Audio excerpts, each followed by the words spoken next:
Yes!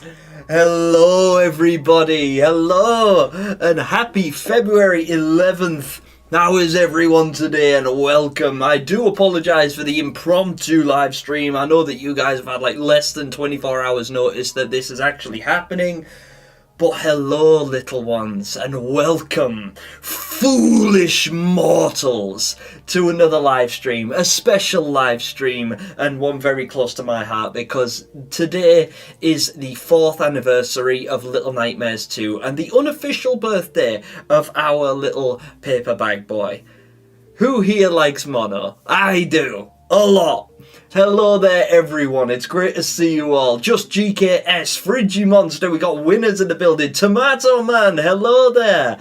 Derek, what's going on? Derek Langley in the building. Faceless Art and Skills. YouTubers in the building as well. What's up? Paper Bag Entertainment. That's fitting. Welcome to the stream and hello. Somebody Mono, hi. Hi to you and welcome to the stream. It's great to have you. Osama Ahmed, hello there and welcome back. It's great to see you in the chat. How is everyone today? It's fantastic to see everybody here. I know it's kind of odd because it's midweek, but look! I fixed the frames!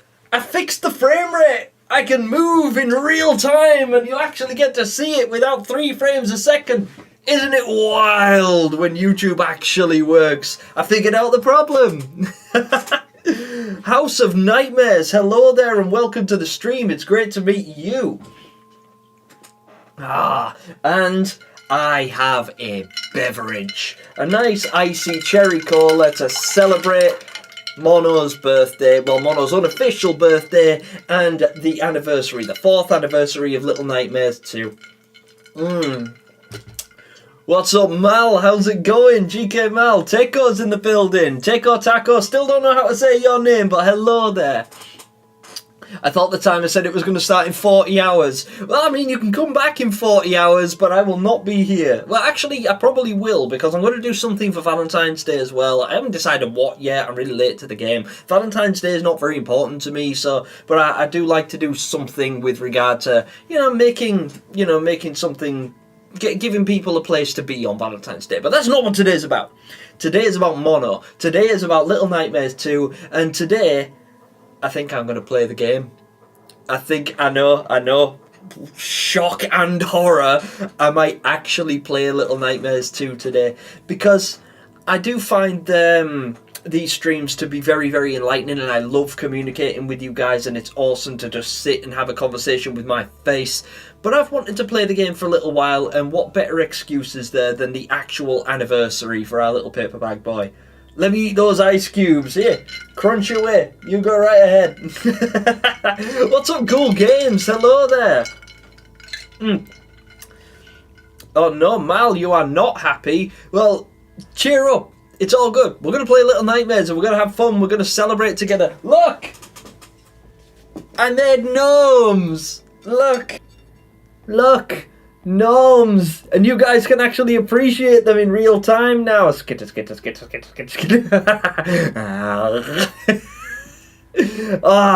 Yeah. What do you think of my gnomes? Do you like them? I made them myself. And they smell delicious. Nom nom nom. Yes, I have gnomes. Kinda miss 1 frame per stream, Gemini. Yeah, no. Now you're subjected to my face in glorious 4K HD. How unfortunate for you. Can you give us an update for the Lost DLC of Little Nightmares 2? I potentially will. Yes, absolutely.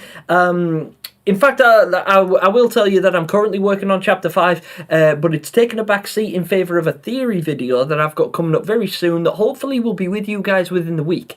I'm still hoping to put together a little bit more substance so that I can sell the theory to you guys. Not sell, that's a terrible word. But I like the theory a lot to a point where I think I believe in it. I make a lot of theories knowing that there is like a 99% probability that I am wrong about what I'm saying, but I try to offer some substance and link it to existing law and substantiate the evidence with things that are proven. And then I use that to bolster my theory and give it a foundation, instead of just saying 6 could be the lady and then leaving it at that, open to interpretation. But yeah, so the speculative, the Lost DLC is coming, both the playable version and Chapter 5 that I'm working on at the moment. I've been working closely with the Oldest Nightmare, who is studying very hard at the moment and is undergoing a lot of pressure, but they are working extremely hard. In fact, if you check out their channel, you will find the work that they've been doing recently on adapting camera angles for like wider frame areas and things like that, so that we don't lose the depth of field when it comes to gameplay standards. And if you're asking about the actual series, I am working on Chapter 5 and it's looking really good.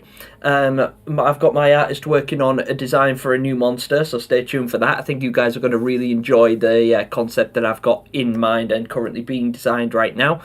And the theory video is coming out very, very soon, because I've already started writing the script for it. There's just a couple of bits more evidence that I would like to pull together and, put down before I publish that to the public, as it were. Yes, you are a little one, paper bag. You're all little ones. I don't even care if you're all grown men like me, or women, or anything else. I don't care. You're all little ones. We are all little ones. Even just Jord is a little one in the grand scheme of things. Yo, Gemini, I asked you this last stream, but since I sent it to you after the stream, what do you think of the new draw? You already know what I think of your new drawings, Faceless Art. You ask me this every time and I always say the same thing. Your artwork is impeccable.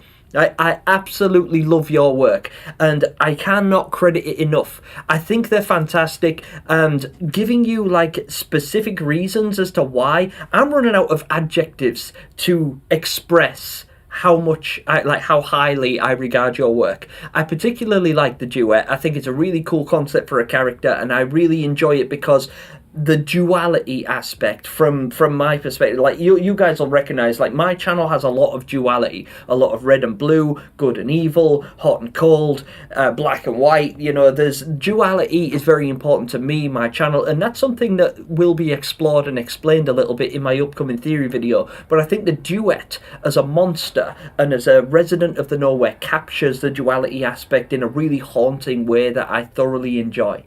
But yes, I absolutely love your work, Faceless Art. I always do. I will be happy. I will be happy. You will be happy. Smile, damn it. Smile, I say. You're not allowed to be here and be unhappy. Man, I missed the one frame. Right, do you want me to just go back to one frame a minute and just like start freezing? Randomly. Like so. Give it the old mat pat. Heard about the Little Nightmares 2 in 2021 when I was 15, saw it for the first time 26th of October 2023 when I saw the teacher first time, scared me off. Yeah, absolutely, and I totally understand that, because the teacher is the scariest thing that's ever happened to me. I think the supervisor is coming up a close second, but I haven't been chased by her yet, so I don't know quite how terrifying she is, but judging from the trailer alone, I think she is right up there with a significant fear factor behind her. Let's see. New videos and Gemini in the same sentence is crazy. Yeah, I know. It's been a while since I've produced like new videos, and it's difficult because with there being a lack of new content and new releases recently, or at least new information surrounding them, there is not very much to theorize on. But that's why I do these live streams, so that we can discuss it, so that we can keep the fandom alive, and so that we can continue to enjoy this franchise with or without new updates and releases, because there is still a lot to love. Like, Satiate initially did a fantastic job with the original Little Nightmares 1 and 2, and I think I'm going to play Little Nightmares 2 for a bit today as well, if you guys would enjoy that. Providing I can make it work. I was on Sounds of Nightmares when I got a notification. Nice. What will be the monsters theme, like hospital or school? Just like a hint. Ooh, I can give you a hint. Okay, I'll give you one hint. Wilderness. That's all I'm saying. For now. That's all I'm saying. Wilderness. Lost DLC 5. Bear that in mind. Don't worry, Faceless Art, you're okay. It's perfectly fine. I'm so overjoyed that we get to see the circus and the prison from the Sounds of Night. Yeah, likewise, yeah. I think it's really cool that we're getting to explore some of the concepts from the Sounds of Nightmares, because having the Sounds of Nightmares descriptive terminology gives you a really good visual, a way to imagine it, because that's the beauty of reading a book. If you read a book but you've never seen the movie adaptation, you create your own images, and they're often better than what somebody else can imagine, because it's what you imagine these characters as. So if you were to read or listen to the Sounds of Nightmares and you hear about a creature like the Tosha, for instance, from Chapter 5, Deluge of the Inevitable, written by our boy Just Jord, you imagine something, but we all likely imagine something different. And that's the beauty of it. I think it helps you to create and conceptualize these characters and these environments in your head, and that's a beautiful thing to do. But the fact that we actually now get to see them published lets us see, from an official standpoint, what these characters and what these locations look like, and how accurate our predictions and thoughts were regarding those monsters and those locations and those characters. So I think that's a lot of fun.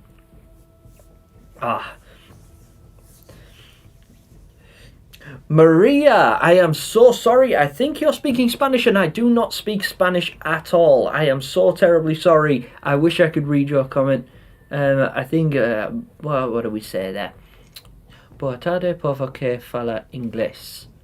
I want to know what you said. I'm going to translate it real quick. Forgive me. 1 second. I need to know, because I feel really rude, you being the only person I don't respond to.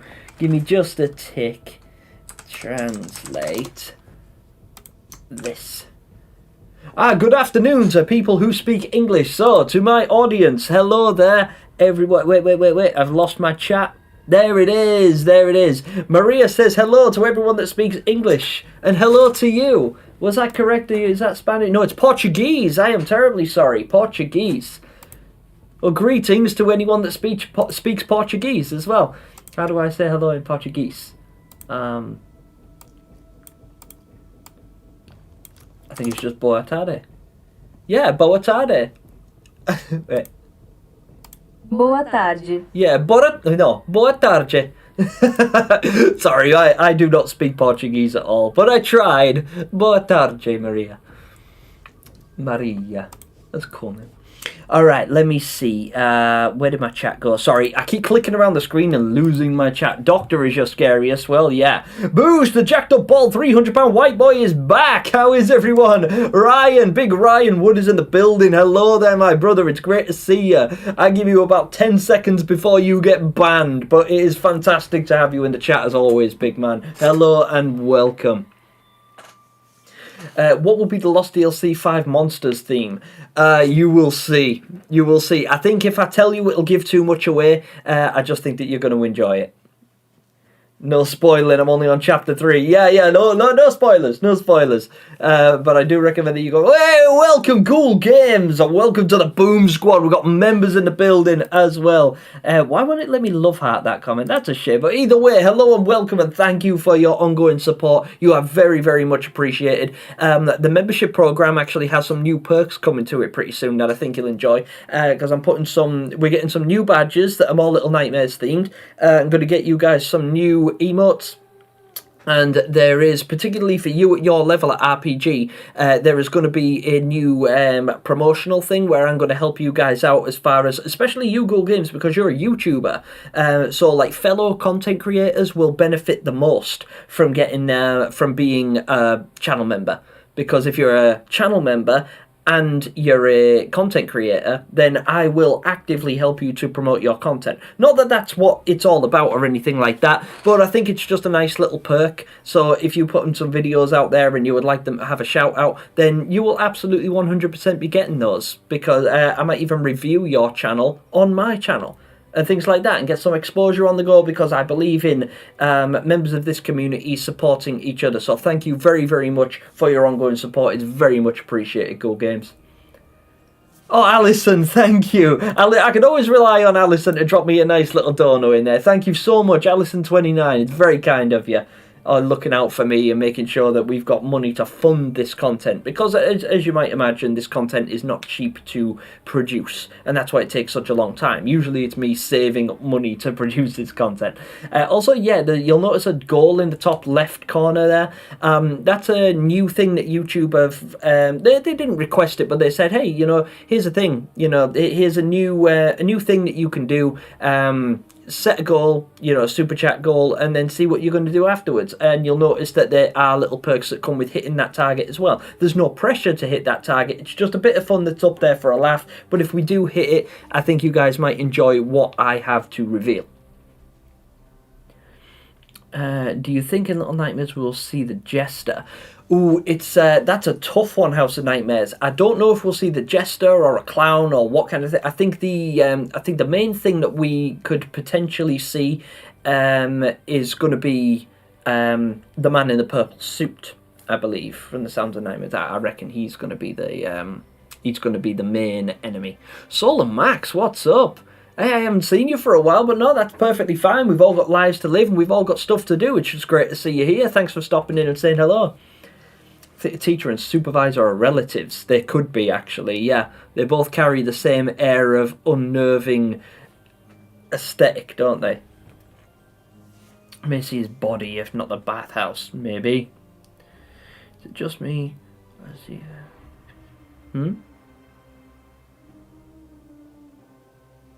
Became, right. Yeah, I was going to say Barney. I might have become as pixelated as that. I hope not. I'm really hoping not, because I actually have upped frames today. It might be your internet, I'm not entirely sure. On my screen, I'm in glorious 4K. I look brilliant. That felt weird to say.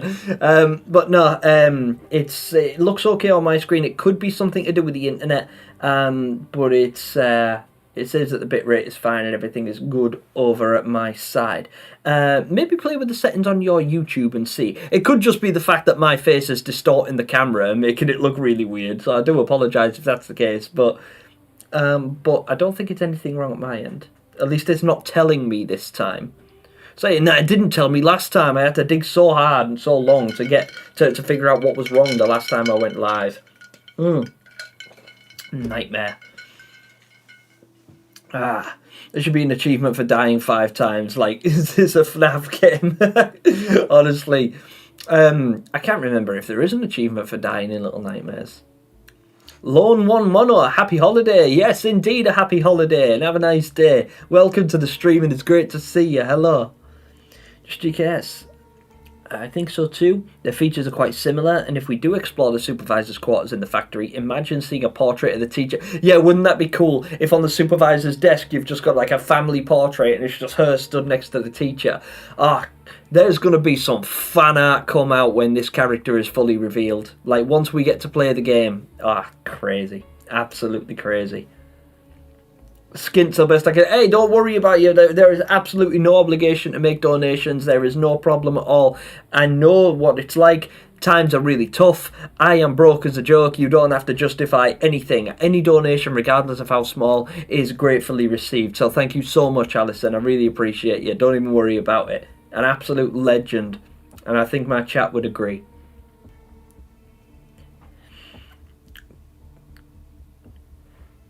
Yes, live is still going, Mr. Concept, don't you worry. We've only been live for about 20 minutes or so, give or take. And I am still gasbagging and not playing the game, but I will play the game actually shortly, because I am expecting this stream to be fairly quiet, because it's midweek, and we don't often go live midweek because most people are really busy midweek, particularly early on. According to my analytics, my audience are mostly around on Friday and Saturday evenings, which makes sense because a lot of people have school, they have college, they have university, they have work, they have other commitments throughout the week, and the only time they get off is on a Friday and Saturday night. So I am very grateful for those of you who are able to join us on Mono's birthday, but I also am not expecting this to be quite as busy as the usual. live streams are, where there's like 50 of you guys and you outnumber me like 30 to 1 at any given moment. So don't worry too much about that. Happy to be a member. I'm happy you are a member, Ghoul Games. It's always fantastic to have you. Oh God, William Afton. I always come back. Alison is a legend, I agree, Mr. Wood. Why does it feel like I haven't seen Ghoul Games in ages? Oh, Ghoul is here, just as most people are. Ghoul Games gets really busy, as do a lot of people. It's nice, like Solar Max. I haven't seen Solar Max in a live stream in a while, but there he is, right here in front of us. A number of people that, you know, can make it to every single stream, and I'm super grateful for them, and there's other people that might only get to like 1 or 2 streams. But regardless of the fact if you're just visiting, you're seeing me for the first time, or if you're one of my regulars like most of you guys in here are right now, it will be fantastic to have all of you regardless. Hi Gemini, hello Suspus, how are you? Hope you're doing okay, and welcome to the stream. 2,000 years later. Mr. Tibbs is in the building. Finally, not a slideshow presentation. It's good to see you, Mr. Gem. And the decision has been made. I'll be going live after yours. Nice one. Looking forward to it, Mr. Tibbs. I'll be tuning into your live stream as soon as I'm finished with this one. I'm going to be live for a little while. I think I'm going to play the game and have some fun for a couple of hours and chill with my audience here for a bit. But then when you do decide to go live, I will be tuning in and enjoying that stream. Hello, Mickey Miranda. How are you? Don't worry, you're not late. Like, you're right on time. That's what I always say. Even if you're 5 minutes before I'm ready to close the stream, I don't consider it late. I consider you've turned up, and that's the point for me. That's what's most important, is the fact that you're here. You don't have to be here. Nobody has to be here, but you are. So I'm very, very grateful for your support. What's your favourite chapter out of all 3 Little Nightmares games and TLC, comics and Sounds of Nightmares? Ooh, that's a tough one, because we are like, that's very broad, because it covers practically all of the Little Nightmares universe that we've been given canon so far. But I think if I absolutely had to choose, my favourite is chapter 2 from Little Nightmares 2, The School. I am absolutely in love with The School, because it plays on my actual childhood fears. It plays on, like, you know, it's very aesthetically and atmospherically reminiscent of my own childhood and the things that I remember being afraid of. The School, for me, not only captures what my school really looked like, but what my school actually felt like. Having to creep through the halls and worrying about every sound, every movement. Everybody in the school was either a villain or they wanted to kick your ass. There was always something wrong. You had to be careful around every corner. And it was just eerie. You know, it was eerie, it was unsettling, and the teacher was just the scariest bad guy I've ever seen in any video game ever. She haunts my dreams. The School is always my favourite. That's actually why, when I started working on the Lost DLC, the speculative Lost DLC, sorry, I opened with The School, the Back to School DLC, because it was my favourite area to explore, and it was the first one I ever thought of. When I was considering what a DLC would look like, the first thing I imagined was the lollipop boy going around the school. 10-year-old Gemini, as the audience has gotten to know the lollipop boy to be. Right, let me fire up the game. I'm not sure if you guys are going to be able to hear it, because I did have a little bit of an issue with my headphones recently. But I'm hoping that if I move my chat over here and shrink it a little, don't close it, there you go. Oh no, why doesn't it fit? Sorry, my monitor's all the way over there and I can't really see it. There you go. Oops, whoops, stop screwing around, stop it, there you go. I like Chapter 3 in Little Nightmares 1. Yeah, I do actually. I really like the kitchens. It's a fantastic area. I think that's probably my favourite area in Little Nightmares 1, to be honest, the kitchens. Is there any hope that Mono will return in Little Nightmares 3? I doubt it. And if he does, it will just be a very brief cameo appearance. We might get to see a picture of him, or like a drawing on the wall that represents him, or something like that. But I do not think that Mono's going to make a significant appearance in Little Nightmares 3. I feel like that story will solely surround Low and Alone, whose stories I think I have predicted. I'm not going to reveal that now because I want you guys to all tune into my upcoming theory video. But I really do think I'm onto something. And I think you guys will agree with me. You'll have to let me know if you do or don't. But I am very excited to share it with you. So let me just fire up Little Nightmares 2. And I'm actually going to play the game because I haven't actually played the game in so long now, it feels like. Even though I have, because I use it to collect footage for my streams, for my videos and such. But yeah, let's see if we can get rid of my face.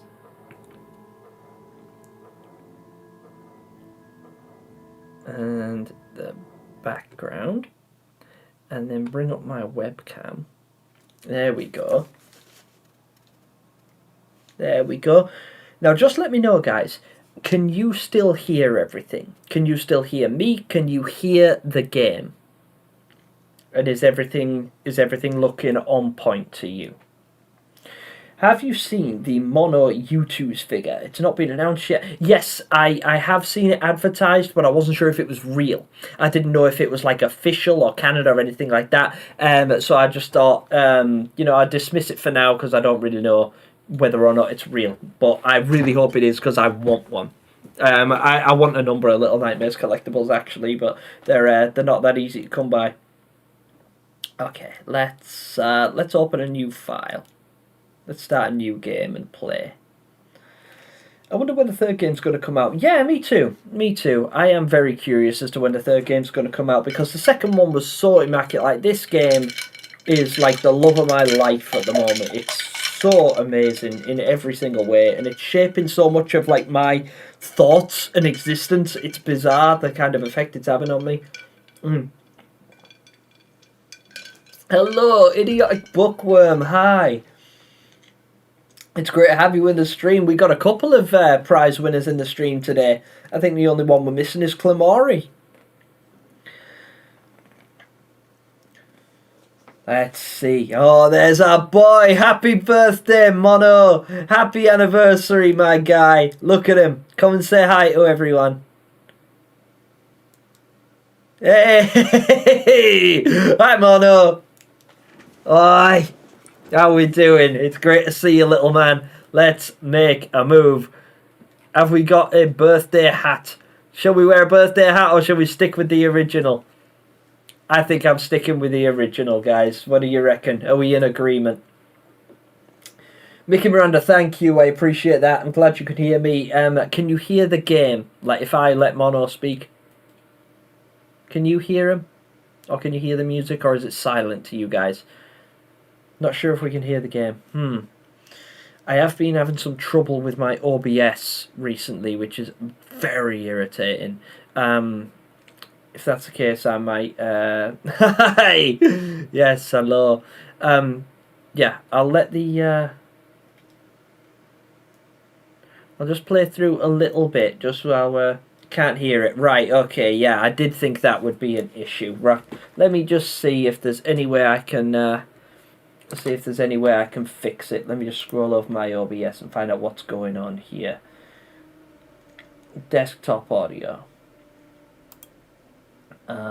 Properties, advanced audio properties. My background and put my there. Right, up and bring my chat back since I've lost you guys. There you are. Can also discover the residence and the paintings and the photos. Yes, yes, absolutely, absolutely. All right, then, guys, you should be able to hear it now. So here's our boy. Hello, Mono. Hi. There we go. Pull! Pull, Mono! No? Apparently not pull. Push? Pull? I have played this game before. I think I might have just found a glitch, guys. I might have just screwed it up. There you go. I have played before.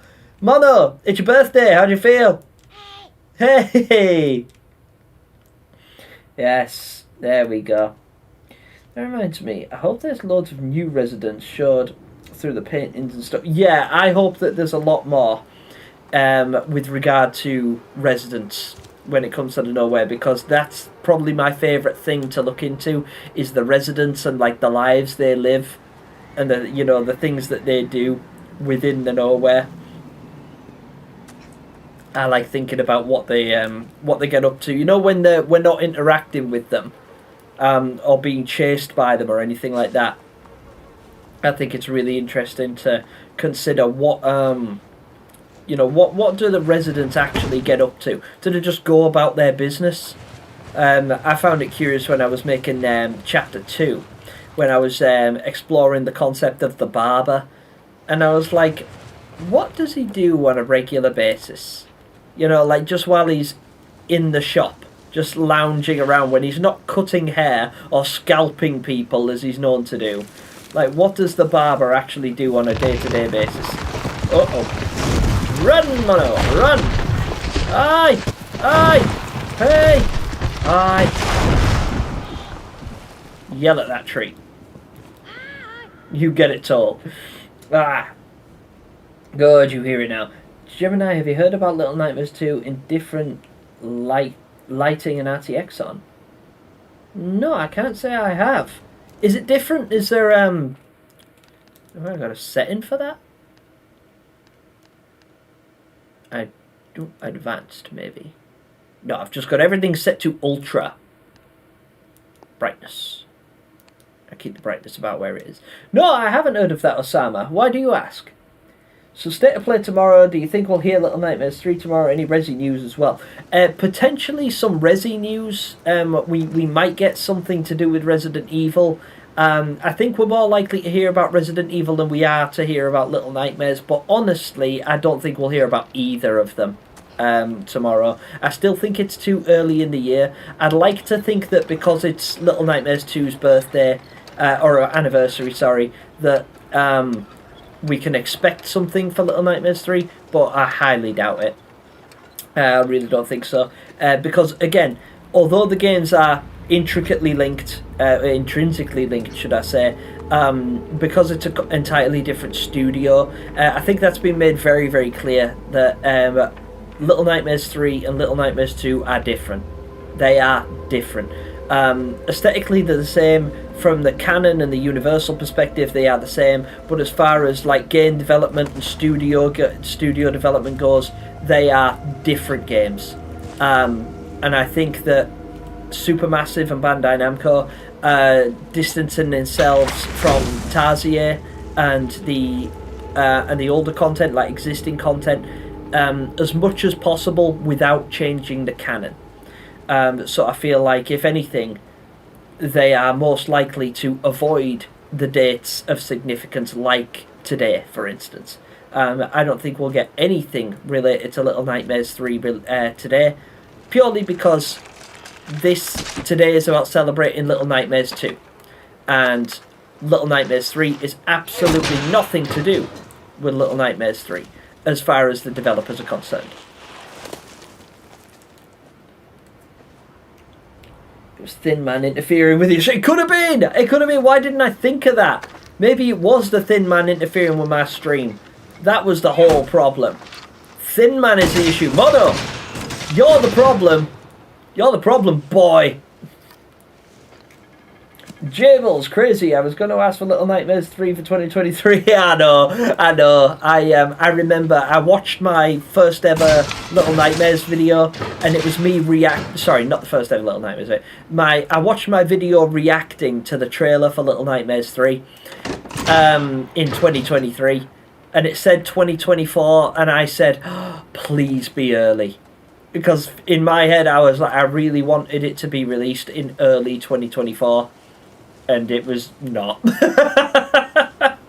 I know there's 101 reasons why that's a thing, and none of them are pleasant to talk about. But I think the only positive that's coming out of it being such a long release schedule is the fact that it's given them ample time to really polish the game. and make sure that the product that we do get when we get it is going to be the absolute best that they can muster. Like the best of the best that they can manage, we are going to be in receipt of in good time. We just have to have patience, little ones. Also, look, can you guys see up there the photo of the Hunter's family? Or at least the shadow that represents it. They are pictures that I'm going to have to get a closer look at. I definitely want to look into those. I think there's some lore up there that I haven't paid too much attention to before. Hello, potatoes! Welcome to the stream. It's great to see you. Don't worry, you haven't missed anything. It's just me gas bagging with Little Nightmares 2 in the background. Because I love the game. And I'm going the wrong way. There we go. We are going to talk theories. And we're going to talk speculations, observations, just talk anything Little Nightmares, because today we're celebrating the birthday of the, well, unofficial birthday of this little dude, and Little Nightmares 2's anniversary. Here's Johnny! Yo!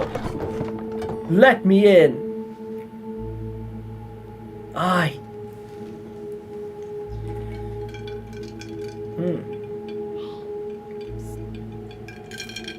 Can't even imagine playing Little Nightmares 3. It's going to be such a surreal experience. Yeah, absolutely. Seeing all the new stuff, playing as new characters. It's all going to be like a lot to digest, right? Yeah, Tomato Man. I couldn't agree more. I definitely do remember that. Sadly, I do. Two characters in the paintings is the Barber and the Hunter. Interesting. I am going to have a look at those. I'd really like to get all of these. I actually have the game files, so I have these pictures. I just haven't scrolled through each one individually to have a look at them. But those pictures up there intrigue me, and I'd really like to see them up close so that I can analyse them in detail. I feel like there's a lot of like hidden lore in there, and even if it's not intentionally hidden lore, I do think that it's fun to like consider. Like that one there, we got an old picture of the Hunter's cabin on the left side, like a concept for the Hunter's cabin, and then we got a concept for the moose whose head you can see. Well, this isn't even the same moose. You guys will notice there is a considerable size difference between that moose, that creature's head that we can see on the wall, I think is a stag, and then the moose in the picture. They're different. They are different creatures. Moose is considerably bigger. Here's the Hunter's family. Hello guys, what's up everyone? How are we doing? It's great to be here. I'm just gonna pinch your cake since it's my birthday. Well, I know it's a pie, but alright. Nom nom nom. Hey, who wants some cake? Slash pie. Wait, did that just respawn on the table? Or has he got two slices? Ha! Everyone gets a slice of cake. Take that. Eat my pie. Ah, dear me. I remember playing the demo until the full game came out. Yeah, I did as well. And I think the demo does still work. Might play it again after your stream just for the memories. Yeah, honestly, it was so much fun. I remember being like absolutely devastated when I got to the end of that demo. I was like absolutely heartbroken that it was over. Oh, here we go. Here's Mono. The suspect. Have there been any updates on Reanimal? It has been a while since I heard it. Nothing since the last one. Nothing recent, like in the last like couple weeks or so. I haven't noticed anything recent regarding Reanimal. I am keeping an eye out for it, as is Just Jawed. And it is something that I would like to cover on the channel because I'll definitely be playing it. I'm very, very excited to play Reanimal. It looks exceptionally interesting. I was actually reminded of Reanimal just now as well by the moose and the Hunter's taxidermied beasties.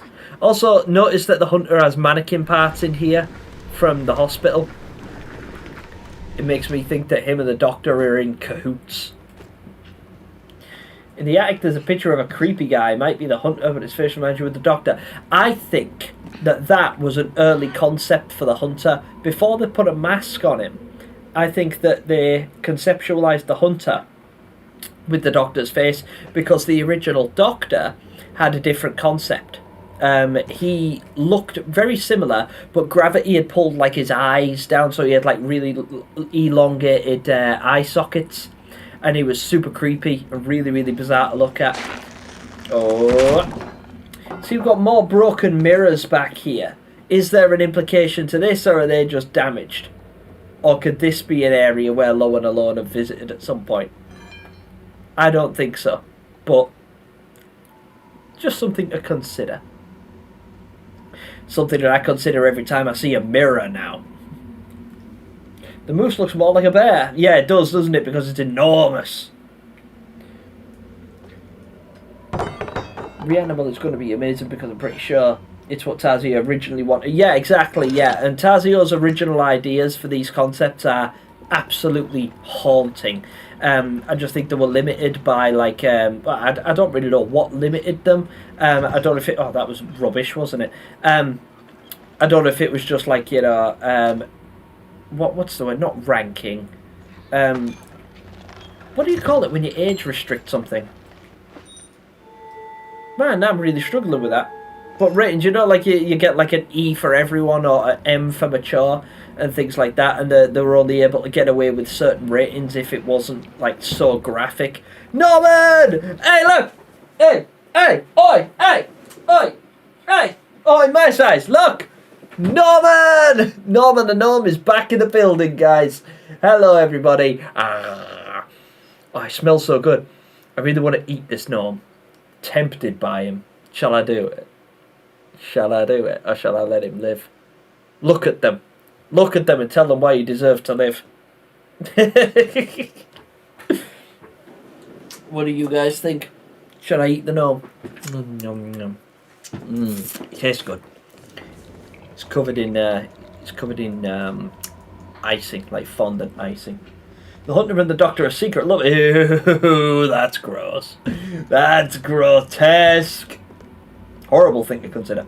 I got the art book from the collector's edition and always love to look at the art and see there's so much work they put into it. There really is. Like the amount of work that went into that art book is glorious.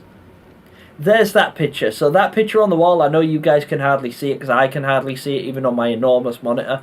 But this picture up here is that picture you're talking about that's like a cross between the hunter and the doctor.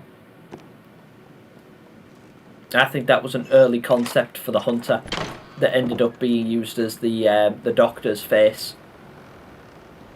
This is also a significant area that I've been wanting to explore a little bit too. Because I wondered what's around here. I don't think I've ever actually like got out and ran around this area. Mostly because there's not much to see. You know, we've got a small cage back here.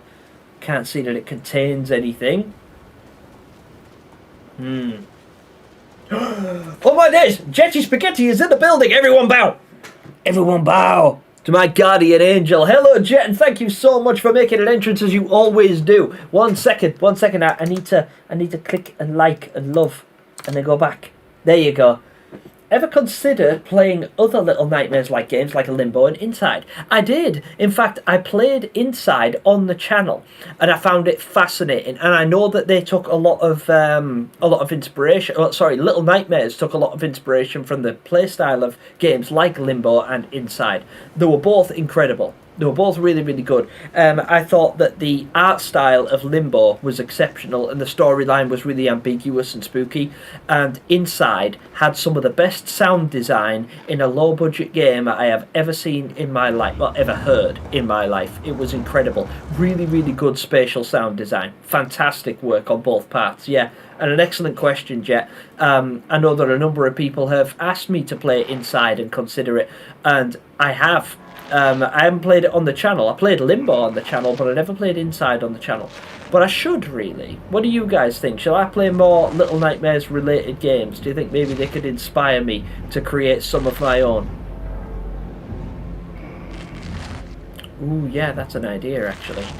Let's get out of here. 1 second. I'll just get to safety, and then I'll read some more of your comments. Follow that gnome! I would do...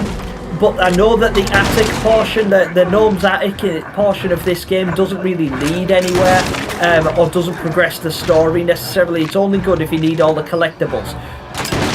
which I have already. I've got all the glitching remains. I've got all the gnomes. I've got all the trophies. I've got everything there is to collect. I'm not fast enough. Yes, I am. There we are. Safety. Oh, get a load of this guy. I love this scene. It's really unnerving because you can see his breath. This is the first time as well you get a look at his arm, like his taxidermied arm. Really makes you curious what's under that mask, doesn't it? Thank you so much, Jet, by the way. That's really kind of you to jump in and sponsor me like that. Very, very good. Oh! We are a bit too close. What do you mean, hold your hand? Fine, we can hold hands, but you were way too close to him there. You need to check yourself before you wreck yourself. I'm going to tiptoe as well. Hold tight when you tiptoe.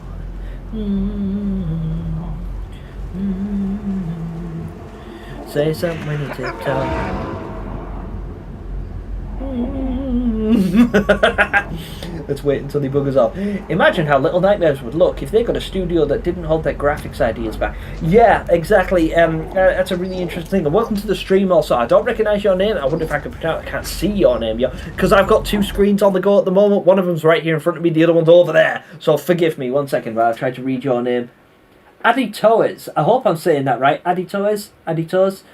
Forgive me, my pronunciation is terrible. I need a phonic thing so that I can actually speak your name. But yeah, you're absolutely right. If they didn't have to hold back their ideas, but also something else that's intentional that the developers specified in Little Nightmares 1 was they intentionally kept it non-graphic. Not only for the sake of ratings, but also because it goes back to what we were saying earlier on about the ergodic nature of Little Nightmares in general. It's better to consider it. It's better to think about what... Oh! That was rather dumb of me, wasn't it? It's because I'm trying to talk and play at the same time. 1 second. So they intentionally let you imagine what happens. So like one of the monsters will grab hold of 6. They'll catch you and it'll fade to black. And then it leaves you with your imagination. And whatever you think happens is often worse than what they could actually put on the screen.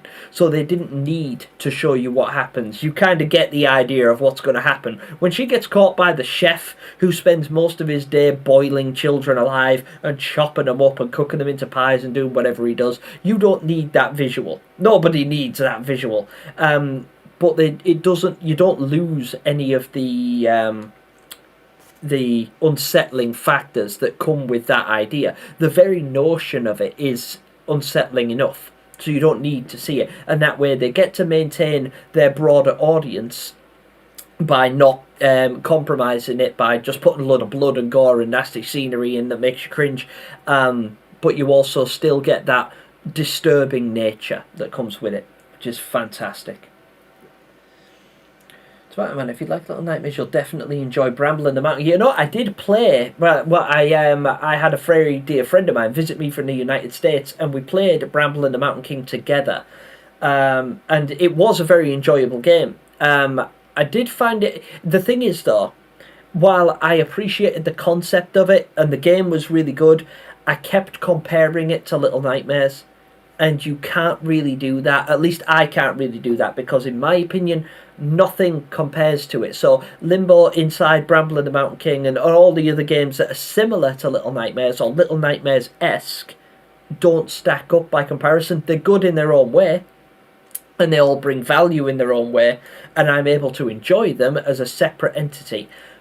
But they'll never be a significant improvement on Little Nightmares itself, which I find, like, acceptable, because it's like talking about Souls-like games. It's like you can play games that are like Dark Souls, but they're not Dark Souls, are they? If you know what I mean, if you understand. But yeah, Bramble, yeah. I did play Obusite. I played Obusite on the channel. It was a fantastic game, and there is some lore behind that as well. I noticed that the main enemy in Obusite is an elderly man who walks around with an old school, like 1940s style camera, and his entire house is riddled with like artifacts of war, and I think he's a military veteran, And it was just very haunting, and they captured the aesthetic really well. The puzzles were fun, the chase scenes were very, very frightening. Obusite was a great game, and also the word obusite is French, and it means shell-shocked. And shell shock is something that soldiers during the war used to suffer when they went out to war, and they would come back shell shocked. And it's a very debilitating condition. It's terrifying to experience. You guys should or should not look it up. It's pretty nasty. But that's what that name means, which is what again that ties the veteran aspect of the camera guy back into it. I played Obusite. It was great. Really enjoyed that. That was probably the best Little Nightmares copy I'd ever seen. I did see another good one recently that I'll have to look up before I share with you guys, but it actually had the Wax Bellman in it, and instead of being the Maw, it was a hotel, like an actual hotel with a ballroom and things like that, and they used like Little Nightmares assets within it. It was very, very good. Appleman, hello there, hello and welcome to the stream. It's great to see you, Appleman. And I haven't played Dark. Just Jord played Dark. I actually came across his video of Dark the other day, but I didn't get to watch it. But yeah, why should I play Dark? I know there's, because I've never actually seen it played. I don't know what it is. But I would be intrigued. If you guys would like to see it, by all means, let me know. Yeah, you know what I mean. Osama knows how it is. Ravens are supposed to be on my side. They are supposed to be in Erebor, the home of Thorin Oakenshield. Signal Tower would have totally looked way different. Signal Tower would look way different if they followed the concept art. It would actually, but so would a lot of things. The Hunter's Cabin would have been like snapped in two if they'd have actually followed the concept art. I despise the nice janitor theory. Yeah, it's I don't know how much merit it holds. Like I appreciate a lot of these theories and stuff, but some of them are like, you know, don't get me wrong, some of my theories are proper stretches. I made a wholesome hunter theory, and it was kind of a spoof, you know. I was kind of just playing games with it. Obviously, the hunter is not that nice a guy. He literally just, like, Tommy knocked me in the back of the head with a double-barrel shotgun. The guy is not particularly pleasant, if I'm being honest. But I don't think I don't think that my theory was completely unfounded. Right, let's see if I can make this run like this. I've never tried this before.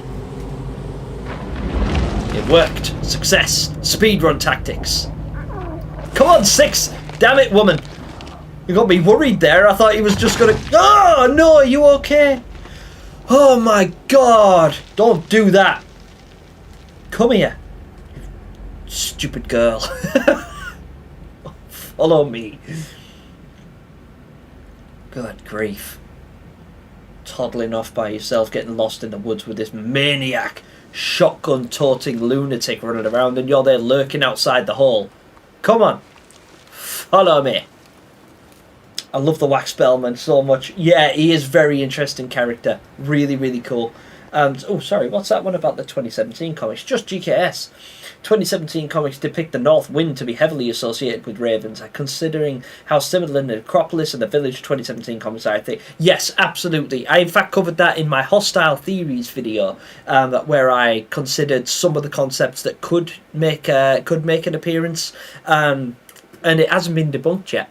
And it won't be until we actually get the game. So I could still be right about that one. But we'll see. We'll see. Have you heard of Broken Veil? Yes, Broken Veil was a Russian version of a Little Nightmares clone, or a Little Nightmares-esque game. And that was very cool as well. I particularly like the monster concepts in that. Like the children. There's faceless children in it, but they've just got big mouths. So like terrifying Pac-Man. They're awesome. Yeah, it was really cool. Broken Veil looked really, really cool. Can't wait to make the pleasing pretender theory. Lol. That's funny. Yeah, I absolutely love the concept art, Appleman. It's one of my favourite things to do is look through that art book. I really wish that it was longer. I wish there was more. Something that I really, really enjoy is looking through not only the concept arts for the official concept art, but I also love seeing people's concept art, like people like Faceless Art Faceless Heart and Skills, Just GKS, people like that, the Overman, people in the Discord, they often will draw pictures of Little Nightmares concept art that they've come up with, and some of it could be canon. It's really that good, and I love looking through that. Not only does it give me some really novel ideas when it comes to like creating Little Nightmares theories and, you know, conceptualizing some of my own thoughts regarding the series, but it's also just a lot of fun to watch, a lot of fun to see. Sorry.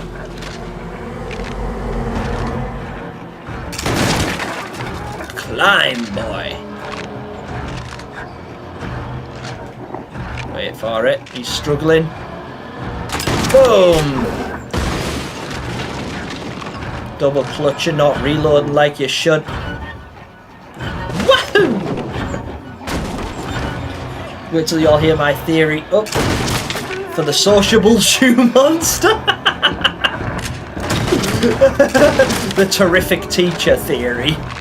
Humble hunter theory. Delicious doctor theory. Grim. Grim and disturbing. Let's hide. Hide under there. Let's hide and not drown. Ah. Imagine if we get the Ferryman, the Mirrorman, and the North Wind. Wouldn't that be a treat? To get all of those. Ah. Guys, I'm so keen to share some concept ideas that I've got coming up with you all. I think you're really going to appreciate it, especially those of you that enjoyed the those comics, the 2017 comics, because it does largely surround that. I think you guys will really like it. Ever wonder why you have so less viewers? Yeah, I think it's due to the fact that the times when I go live, so times when people are most active in my community is the weekends, because I have quite a young audience. So you guys are mostly throughout the week, you're all at work or at school or studying for college or university and things like that, and you have other things to do outside of watching me stream. But so at weekends you guys are like, these streams are a lot more occupied and there's about 50 or so people in them. But when it comes to days like today, even though it is a special occasion because it's our boy Mono's anniversary, he's waving by the way, he says hello, but it's still midweek, it's still a Tuesday, and you guys had less than 24 hours notice for the stream, whereas if I streamed this a weekend, like on a Saturday evening perhaps, we probably have double or maybe even triple the viewers, and that's just down to, you know, audience's preference and ability to be a part of whatever I'm doing at the time. I don't hold it against anybody. I don't find it debilitating or anything like that. I do find it curious, don't get me wrong, and I would like there to be a lot of us all the time, but if that's the case, we just have to keep expanding this community. So feel free to share this stream with your friends and people that you think might enjoy watching this kind of content, or like scrolling through my theory videos or some of the speculative DLC. Because it's all stuff that I would like to explore with you guys, and I would like to build the community and have greater range when it comes to this kind of thing.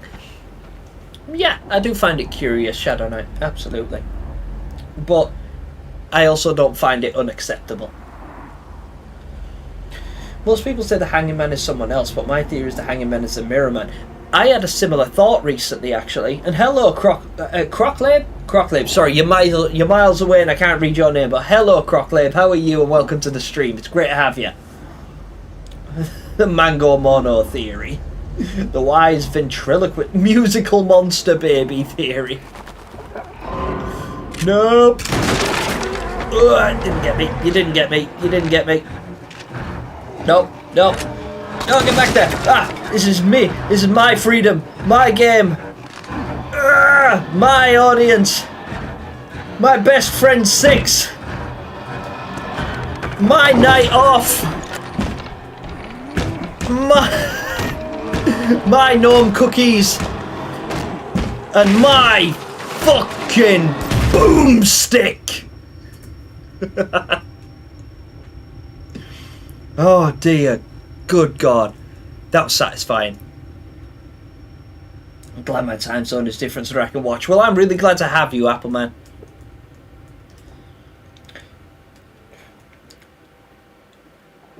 second. Let's push this out, and this will give me a minute or two to read some of these comments as well. Go back and make sure I haven't missed any of you guys. Because the only downside to playing the games is... the reason I've chosen to play the game today is because I anticipated today being a quieter stream, where I was able to keep up with chat. And that's always nice. It's pleasant to be able to keep up with chat and address your comments and thoughts and speculations and so on. And I can just pause the game whenever, obviously, but I find that if I was to try and concentrate on playing the game, if it was live on a Saturday and there's like 50 of you guys in here, as much as I would love doing that, it would also be quite difficult to keep up with chat. I find it hard to keep up with chat at the best of times. Never mind when it's a wild, busy stream. But I'm always grateful to have you guys here. Impossible how the hunter saved them if he shot the TV. Remember in the comics when the Thin Man came from the TV and captured the toddler? The question is how the TVs came in the forest. Yeah, because there's a lot of them, isn't there? Like, I think that the viewers disposed of the TVs intentionally. I think that they were trying to avoid the signal tower. That's why we find them here in the ocean and out in the dustbins, on the street, thrown from windows in the Pale City. And I think it's also why you find TVs in the forest but not in the hunter's cabin, because the hunter recognised the danger of the signal tower and threw away his television, and that's the one that we come out of as mono. That's how I think it ended up there, but it is very curious.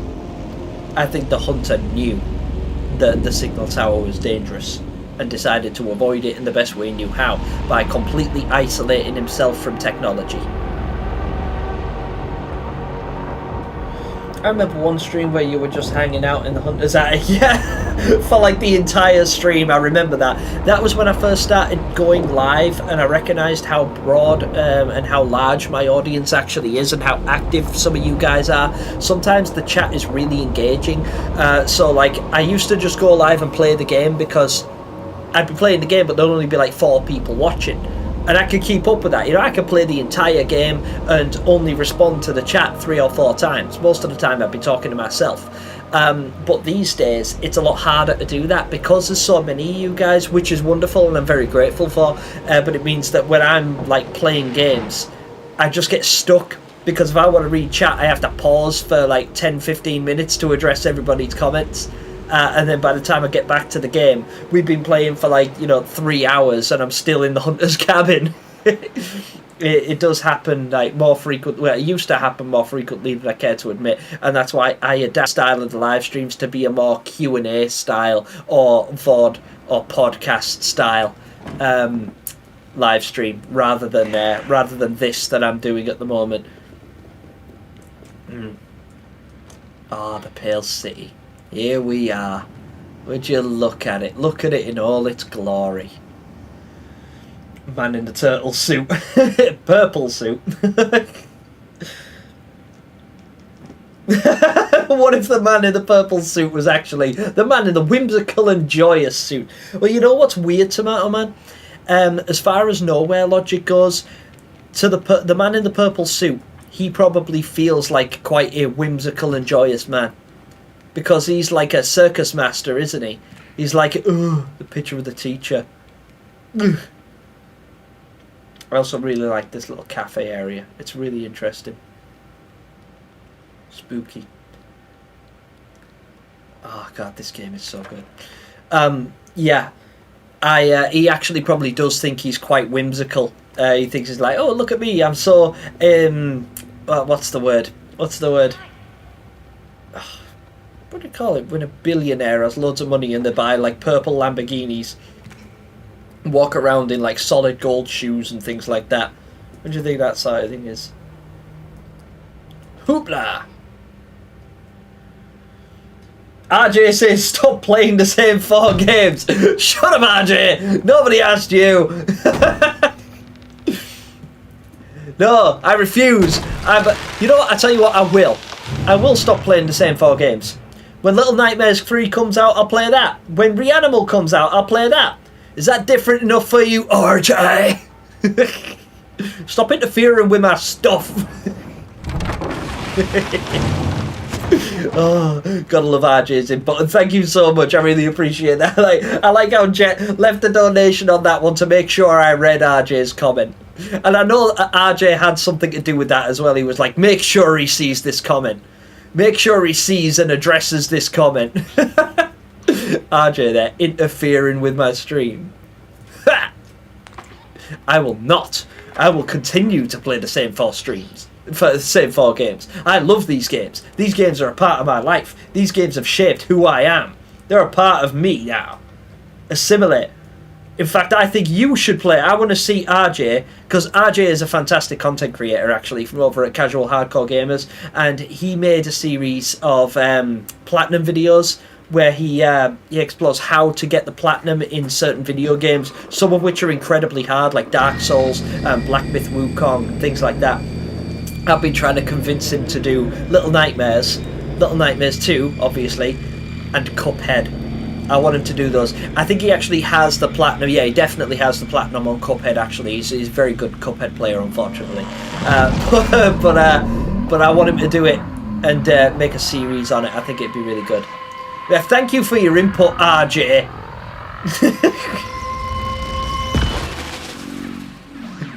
What do you guys think? Should I play different games or should I stick with Little Nightmares? I'll leave it up to my fantastic audience here. What do you guys think?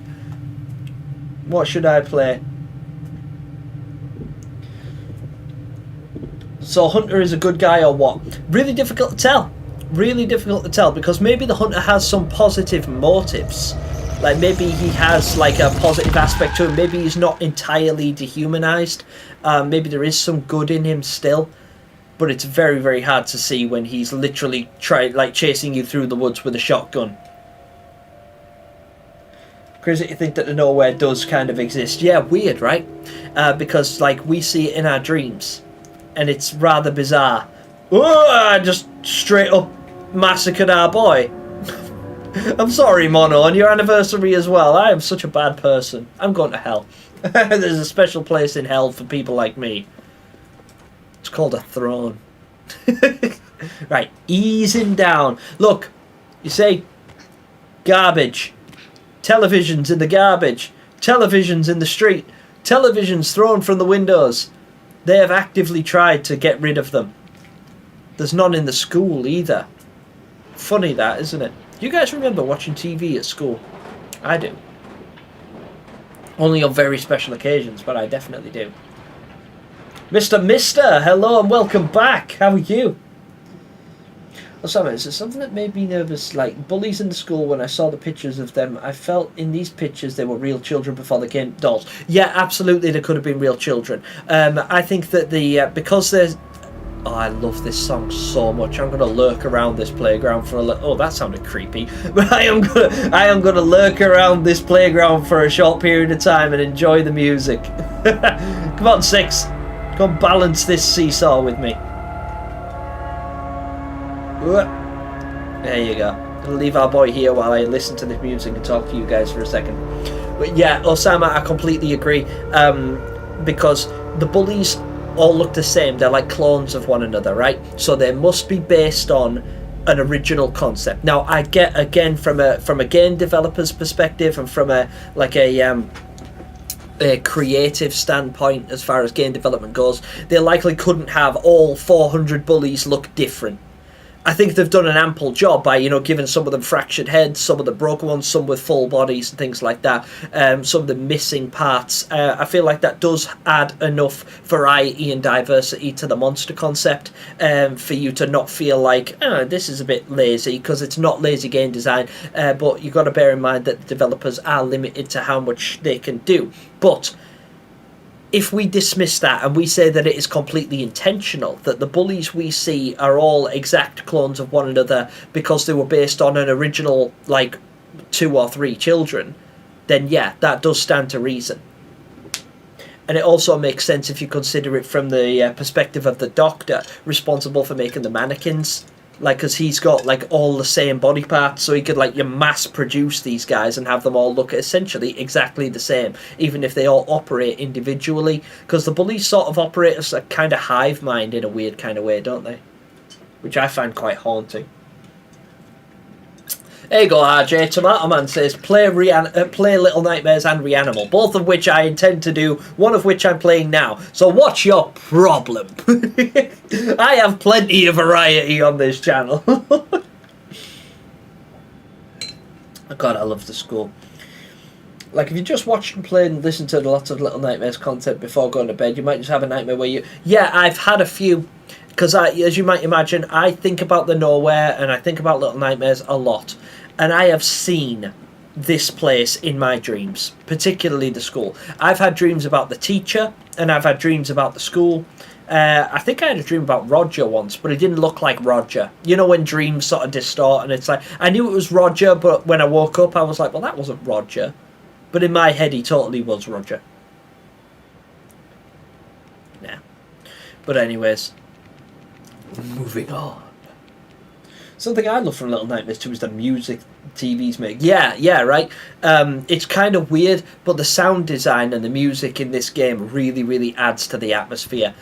So the head music designer, Tobias Lilia, is one of the best musical artists I've ever had the pleasure of hearing work. Never got to speak to him in person, sadly, but I have had the pleasure of listening to all of his work. Not even just the Little Nightmares stuff. He's made other musical concepts as well, which I've thoroughly enjoyed. This room is also full of lore. Look up there. Someone's been sawing into a briefcase. That's strange, isn't it? I wonder what's in there. I like rooms like this that are just full of random debris. Also, I'm going to do this. I'm going to do this just because... Those of you guys that don't know, this is a thing you can do, and you get a trophy for it as well. I can't remember what the trophy's called, but if you take the paper aeroplane out of this room, there's the barber. And you run out here, and you walk up to the window, la la la la la la la la la la, and you toss it out. Be free! Oh, it didn't make it! No, but you get a trophy for that. I won't get the trophy for that now because I already have the trophy for that, but yes. Let's move on. I'm going to take the ball. Come on, 6. Come hither. Sorry I'm late. I was in school. What did I miss? Not much, Rex on call. Don't you worry, you're never late. We are celebrating Mono's Mono's unofficial birthday and Little Nightmares 2's... that was felt weird to say. Little Nightmares 2's 4th anniversary. So we're going to play the game, not in its entirety, I don't think, because I don't think I'll have time, because I will be tuning into Mr. Tibbs' stream after this around 9:30, so in like an hour's time. But yeah, you're not late, don't worry, you are right on time, because you're here, and that's what counts. Hello Fulcrum, hi there, hello and welcome. Hello to the stream, I'm really glad you can make it, it's great to see you. Hope you're doing alright. Ooh. Sorry. Also, I'm not concentrating entirely on chat today because chat will be fairly quiet because, like I say, it is a rather impromptu stream. It kind of came out of nowhere, but I decided to do it. It's midweek, and I knew it would be a lot quieter than streams normally are on account of the fact that it's midweek and a lot of people are at school or are studying or at work. You all have things to do throughout the week. My audience is usually most active at the weekend on Friday and Saturday, which is when I typically stream. And I've chosen not to do... Oh no.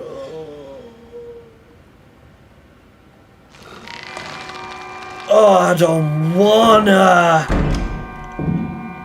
Oh, she still gets me. I've played so many times and she still gets me. Oh, you hideous, freakish, frightening, yellow-bellied piece of work, yeah.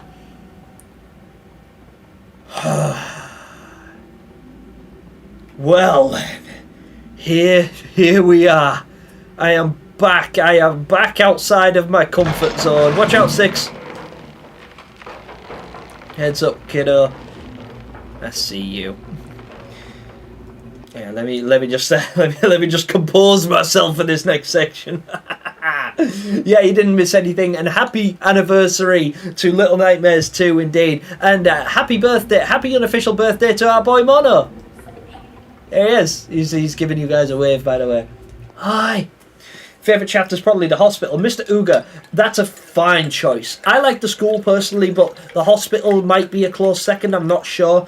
I really, really like the hospital. I just think there's so much lore there, and there's so much to be revealed about the secrets of the Nowhere in the hospital. There's a lot more to the hospital than we get access to as well. You imagine how big the hospital is and how many areas are cordoned off that we can't access. That was one of my favourite things to explore when I was writing chapter 3 of my Little Nightmares Speculative DLC, was exploring the hospital and the areas of the hospital that we didn't get to play. And some of the concepts that we could have missed out on. I think that was a lot of fun. I can see why you like the hospital so much. It was terrifying. Also, the Doctor's Halloween reveal, when they revealed the Doctor as a new enemy, that blew up. I remember so many thoughts and theories going around about who the Doctor could be, or even what the Doctor was, because they didn't reveal him in his entirety the first time. People thought that he might be some kind of like giant maggot or a grub, like some kind of insectoid enemy, because they didn't see his face. They'd just seen his big body like bumbling off camera, stuck to the ceiling, so they assumed he was like some kind of giant caterpillar or something. It was really cool. Yeah, the barber's painting, I've seen that. In my restless dreams, I see that place. Yeah. I had a dream about the supervisor once. Oh, that's unfortunate. When I saw her audition for AGT, she danced using all her hands. Simon Cowell rejected her since she had arachnophobia. That's a vivid nightmare indeed. I've had a nightmare with Little Nightmares before, whilst I was listening to the podcast while I was sleeping. Oh, that's really cool. I like it because I listen to podcasts and stuff at night, and sometimes when they seep into my dreams, it's really cool because it gives me like really vivid dreams. Sometimes they're nightmares. In fact, most of my dreams are nightmares, but I've come to accept that now. That's just a part of who I am. Also, who likes my law bracelet? What do you think? Hope you guys can see that. I don't show it often on the channel. It's usually caught under my cuff anyway.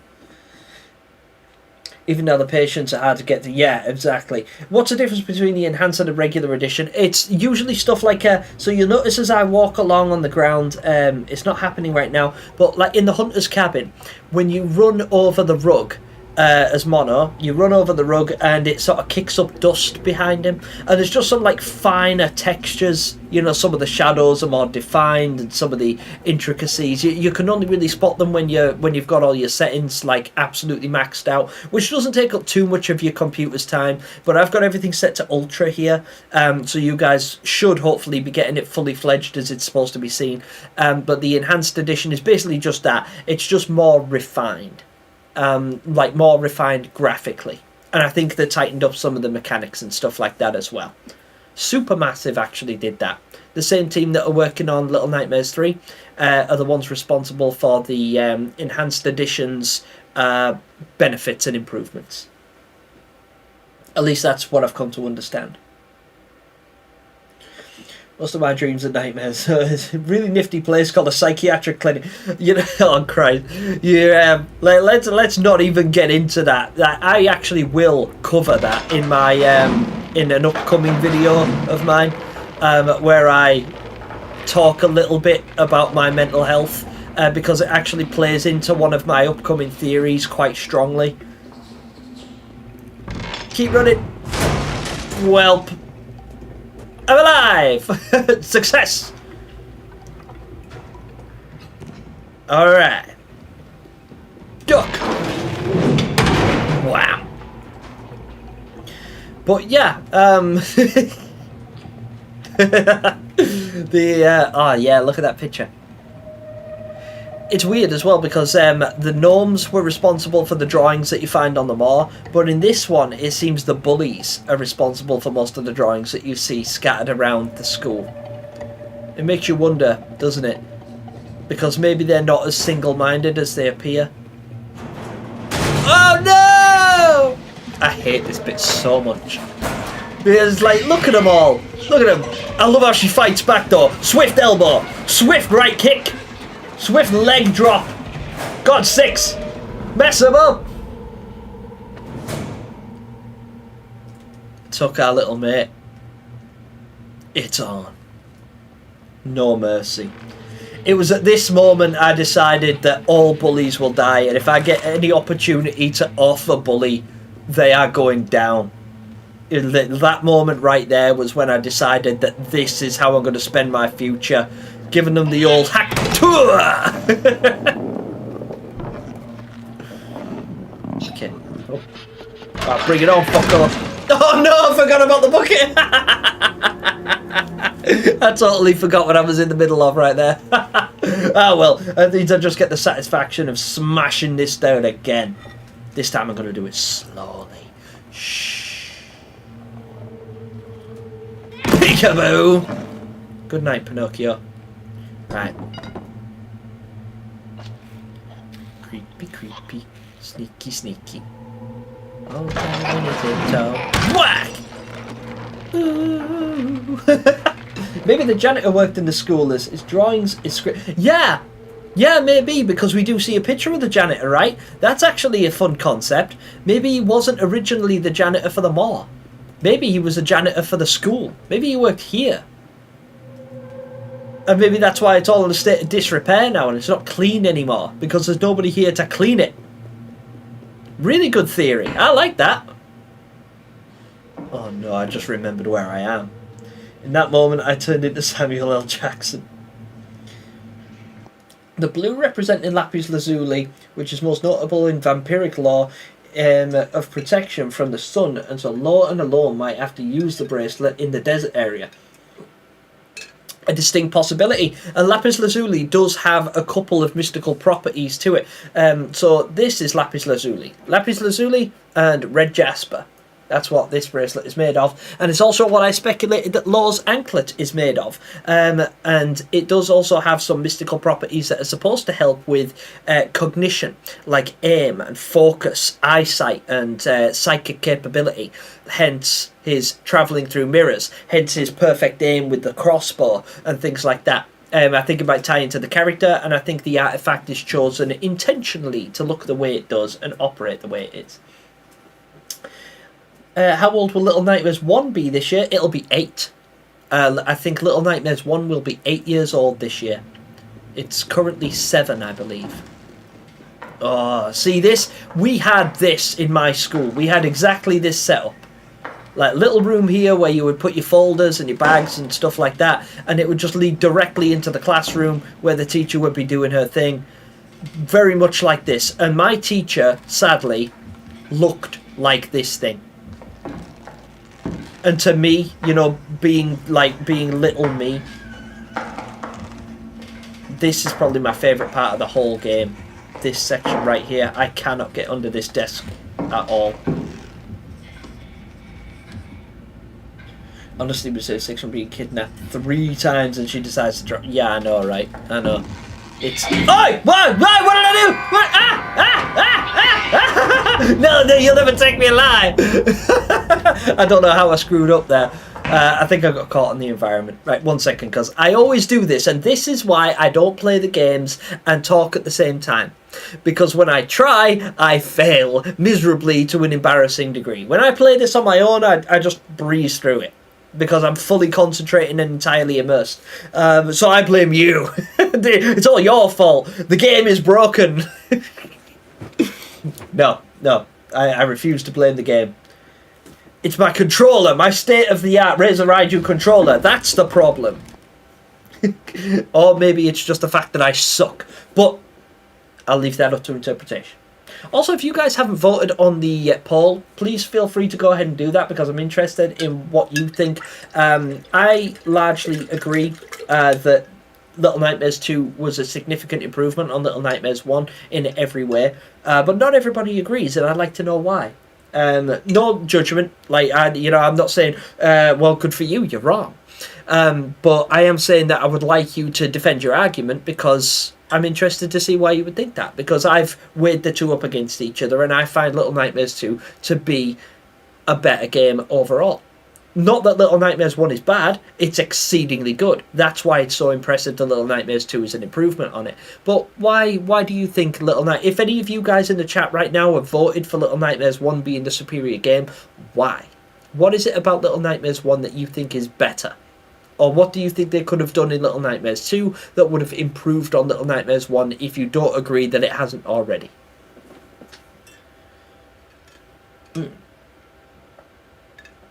Don't remind me. That's why I'm done with Little Nightmares. I have to see. Yeah, I know, right? Why is the janitor called the janitor? I don't think he's done any janitorial activity. I think the only thing the janitor does that's actually represented as janitorial activity is he catches rats. I know he catches rats and strings them up. Or at least it's related to that he does that. But we don't know that that's him, because we never see him actually do it. We just see a lot of a lot of rats hanging in areas that the janitor tends to frequent, mostly in the prison area of the mall. Even if he had janitorial equipment, which I think there is some at the eye section in chapter 1, he's blind now. How's he meant to know something's dirty? Exactly, right? You know, the guy is limited in his capabilities. Give him a break. He's a nice janitor. I think Little Nightmares was once better because of how little we knew. We didn't know if it was the whole world that was warped. We didn't know what was wrong with everyone. It was very mysterious. It still is, because we don't know everything about it still. Even though the nowhere is said to be and interpreted as a nightmare world where everything is wrong, there are still some positive aspects to it. There is still warmth, there is still food, there is still comfort, there is still sunlight. There are things that could be considered positive in the nowhere, granted that they are not readily embraced by any of the residents of the nowhere or anything like that. And in fact, you're more encouraged to seek out the darkness, hiding in vents and quiet corners and things like that. And when you're in the light, like this classroom here is like brightly lit, you know, and you're surrounded by people, and it's like a classroom is supposed to be a comfortable and welcoming environment, and this absolutely isn't. In fact, I would argue that this is the place where you feel the most exposed in the entire game, right?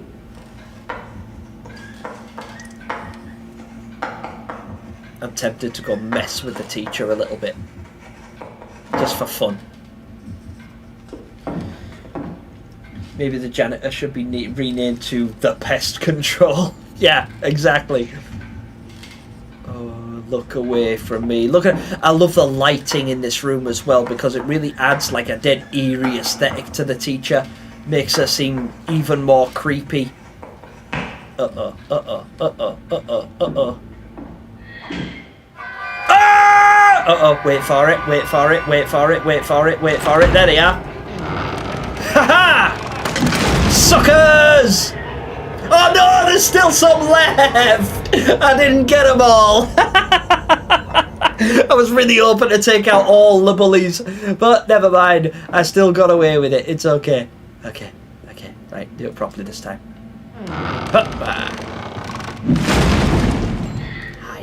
Hide and hush. Gotta clean while watching this. I'm gonna go quiet. Don't you worry about it, Mickey Miranda. You're absolutely fine. You do whatever you need to do. Oh, look at this horrible creature. Get away from me. Oh, I'm wildly uncomfortable. See, I find it really difficult because I know that the supervisor is going to be an absolutely petrifying monster, but I'm struggling to see how she's going to be more terrifying than the teacher is. I don't know if it's just because the teacher chases you in a lot less frantic way. She seems very controlled, you know, she's slow moving. Right up until the vent scene, obviously. But generally speaking, the teacher seems more controlled when it comes to the chase scenes. Whereas the supervisor seems a lot more frantic and unstable and just like wildly hungry for you.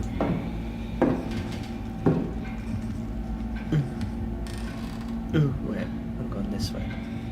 I'm going this way, there's nothing you can do about it.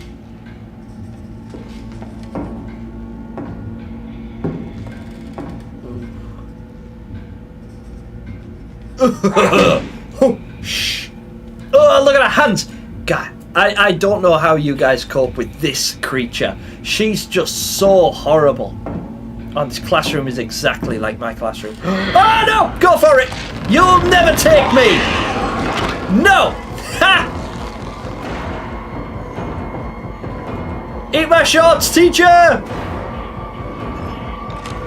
Go, go, go, go! Go, go! Bye! Hi!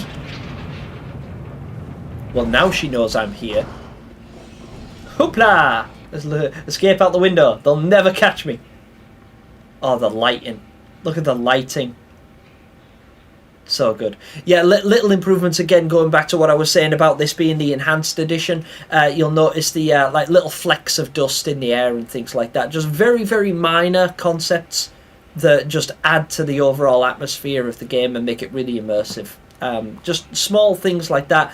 Little extra details that make it that little bit better. Hooah! Eat shoe. Go on, choke. I want to see you choke. Are you blind? Oh yeah. Hey, maybe you want some fighting? Pow! Let's have a look at these, look. See, there's the picture of the janitor. The gnome's hat has like gone completely 2D. Look at that. The gnome's hat is just like a 2D picture on the ground. It's turned into a JPEG. But yeah, there's all sorts of lore in here. We got eyeballs, we got the signal tower, we got the television, we got another eyeball with seemingly 3 pupils in it. That's rather disturbing. Lots of handprints, more eyes. Yeah. Really cool. Really cool. Really cool. That was impressive shit. Yeah, I know, right? I could have sworn that. I think there is a way, because I know there's a trophy you can get. I actually got it before, first time by accident. When I did that bit, I climbed the shelves as the bullies ran in, and I crushed them all with the falling bookshelf, and then hid. And I got away with it. Like, that was the first time I ever did that. I think it was the first time. I think it might have been when I was trying to do like a hard to the core style achievement, like doing the game really, really quickly, and I did it like that by accident. It was impressive, but fun at the same time. How did you see? I know, right? It surprises me how much the Maw connects to the outside world. Advertisements in the Maw, Pale City and Necropolis. The lady-themed room in Little Nightmares 2 is very surprising. Yeah, as well. That's another thing. Like, that could have been Roger's house. Because there is some subtle indications in that room that the person who is there wanted to go to the Maw. And the sink, you'll know, because there's a photograph of the lady showing that he idolises the lady. There is the lady's statue that we find on the Maw. There is no television in that room at all, so the person obviously knows the danger of the signal tower and is potentially looking to escape, perhaps to the Maw. There is a pamphlet coming through the letterbox that I remember. I'm not sure exactly what's on the pamphlet. It could be like an invitation to the Maw, or maybe it's a newspaper which would undoubtedly contain some kind of advertisement for the Maw. As we've seen, like, scattered around the world anyway. And quite importantly, the sink is really high up. It's not like a station. It's not like a mid-level sink like you see in the other apartments. It's up high, indicating that somebody with quite long arms would have to reach up to the sink in this particular apartment where we find all of that other stuff. And I think that's quite consistent with that could have been Roger's apartment, where Roger used to live before leaving the Pale City and going to the Maw, because it's stated in his biography, in his like character bio, that he fled from somewhere to beyond the Maw. It doesn't specify that it's the Pale City, but I think it's like safe to assume that it was, considering that's the next area we see. And there are links specifically to Roger in the Pale City. Like in the hospital, we literally find his mask. The mask that he wears on the Maw. So I think it's safe to say that the janitor lived in the Pale City, potentially in that apartment, and he fled from there to the Maw. At least that's my like headcanon on that room in particular. Supervisor's scarier because she's watching you the whole time you're in the factory and the workers. Yeah, exactly. Like, at least the teacher doesn't have her eyes on you all the time, even though she never blinks, which is like really unsettling in itself. Little Nightmares 2 would be so much easier if Mono and 6 just decided to walk around the school. You know what I mean? I said this before. There are so many of these particular problems that could have been completely avoided if they'd have just gone around the building. Like, the wilderness, why go into the hunter's cabin? Like, why? Like, oh, there's obviously a crazed, like, psychopath that lives in the woods who likes skinning people alive. I've noticed about 4 dead bodies on the way here that he has trapped, and he's looking to taxidermy. Maybe I should not enter his house. Or the school, the hospital, all these other places, for very obvious reasons, you would just think, you know what, I'm not going to go in there. If you guys were to happen across any of these places in real life, your first instinct would probably not be, let's go in and explore, knowing that it's full of monsters. Like, even in our world, in this world, in the counties, wherever it is that we live right now, if you were to go to a hospital and it was just covered in, like, blood, or it looked abandoned or broken down or anything like that, you would be very low inclined, or not so much inclined, to explore it. Some people are urban explorers and things like that, but they do so because it's scary and frightening and unsettling and dangerous, right?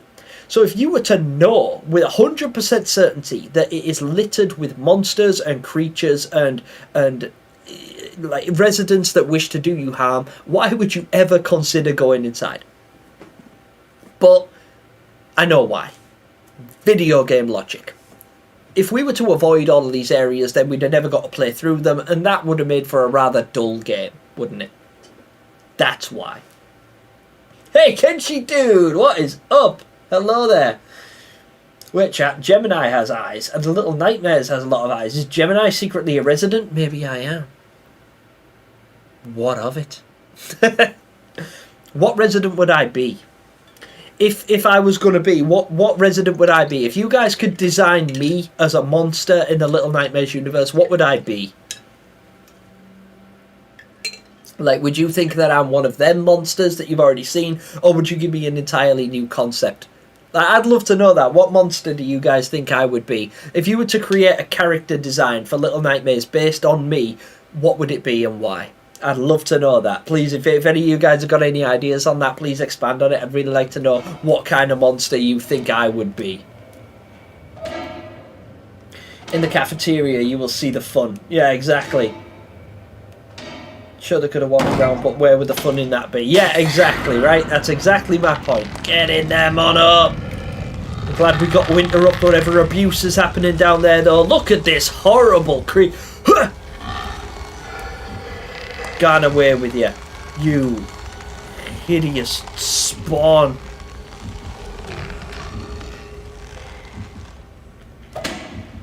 I hope this hits you. I'm going to intentionally aim for you.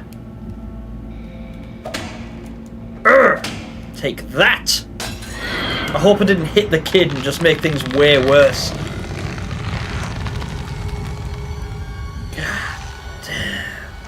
Oh, she's the worst. She's the worst. She's the worst. Okay. Hoopla.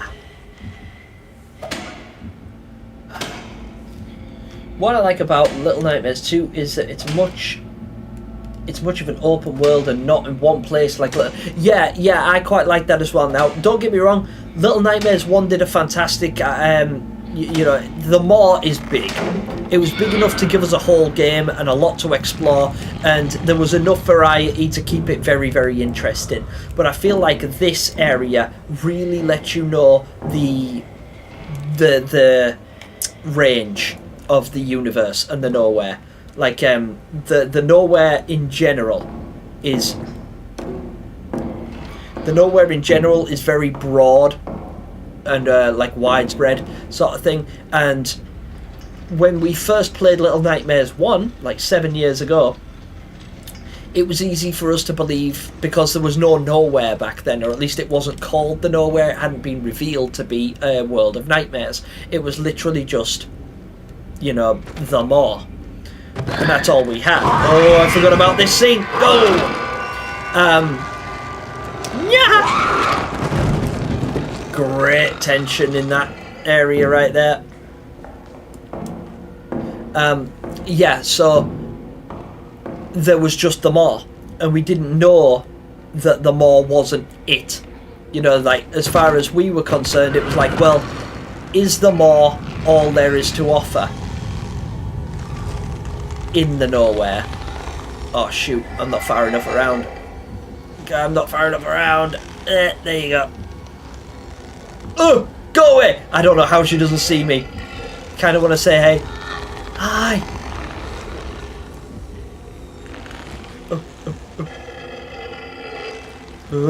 Sorry. Sorry, guys. I'll make you 10-year-old Gemini the terror of everything. Yeah, go on, you better run. Coward. Be afraid. I don't think she's afraid.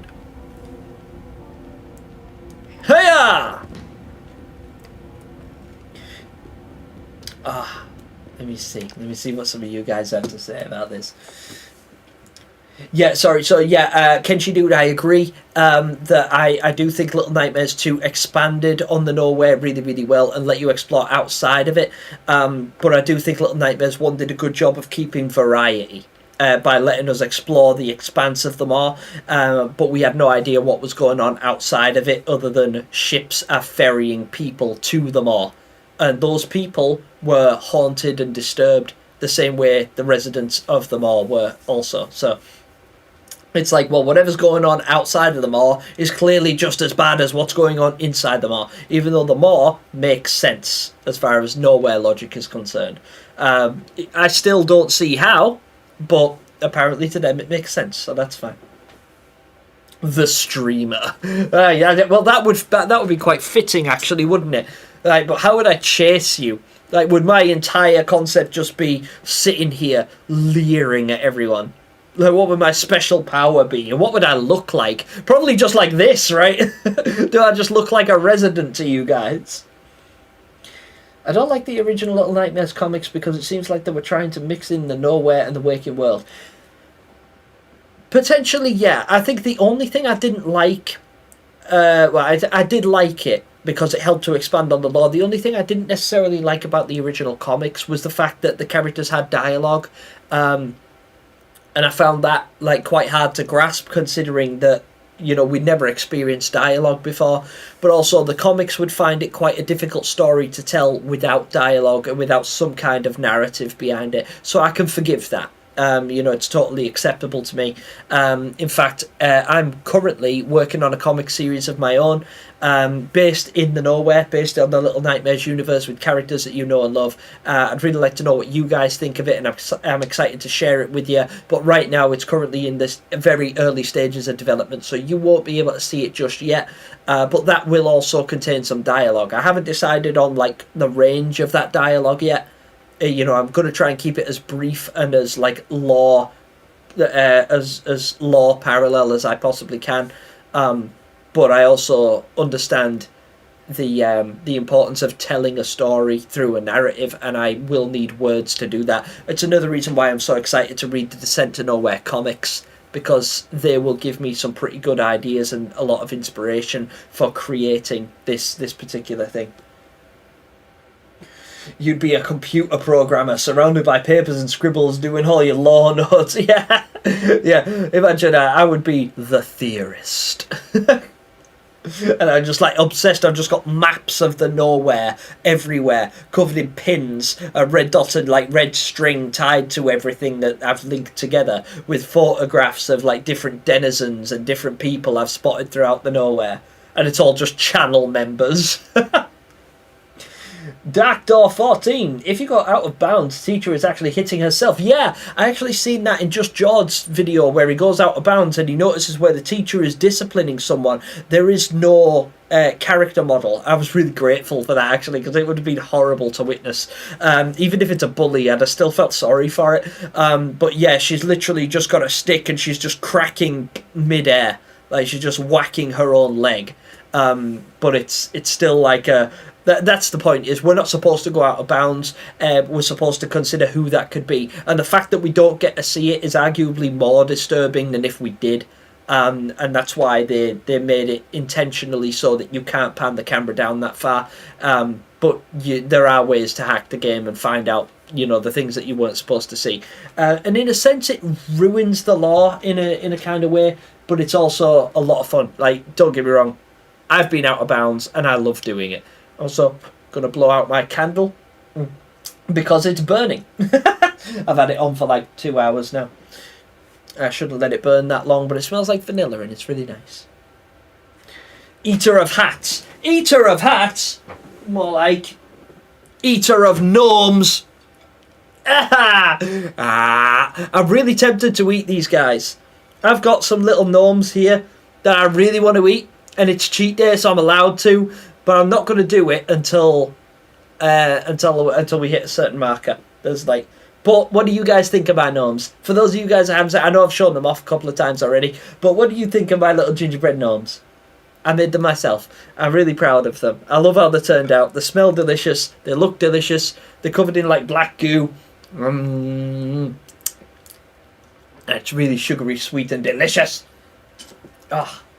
Really want to eat one. I will not be eating a hat. If anything, I'll be eating a gnome. Thank you, Fulcrum. Most of you will be... Oh, sorry, I've read that one already. I don't know if you're a resident or what you will become. Maybe a ferryman. Ooh, maybe. Maybe I could be a ferryman of some description.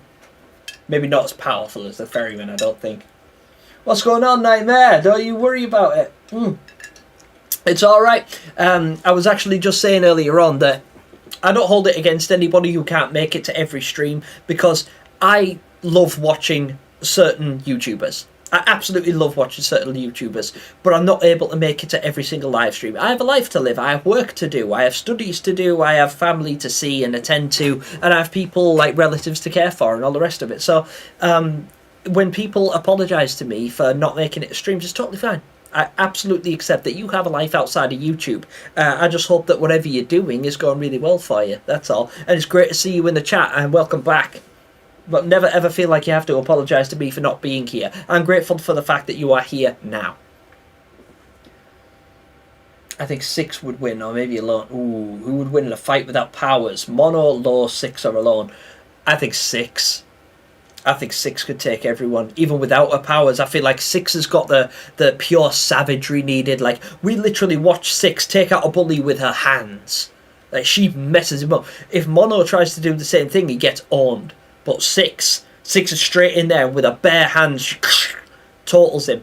I think 6 has that like cerebral mentality about her that would just give her the edge in a fight over any of the other kids. Granted, we don't know enough about Low and Alone and their capabilities, but if we were to say no superpowers, I think 6 just has that animalistic nature about her that would let her win the fight. Like in a real fight situation, in real life, it's not always the size of the dog in the fight.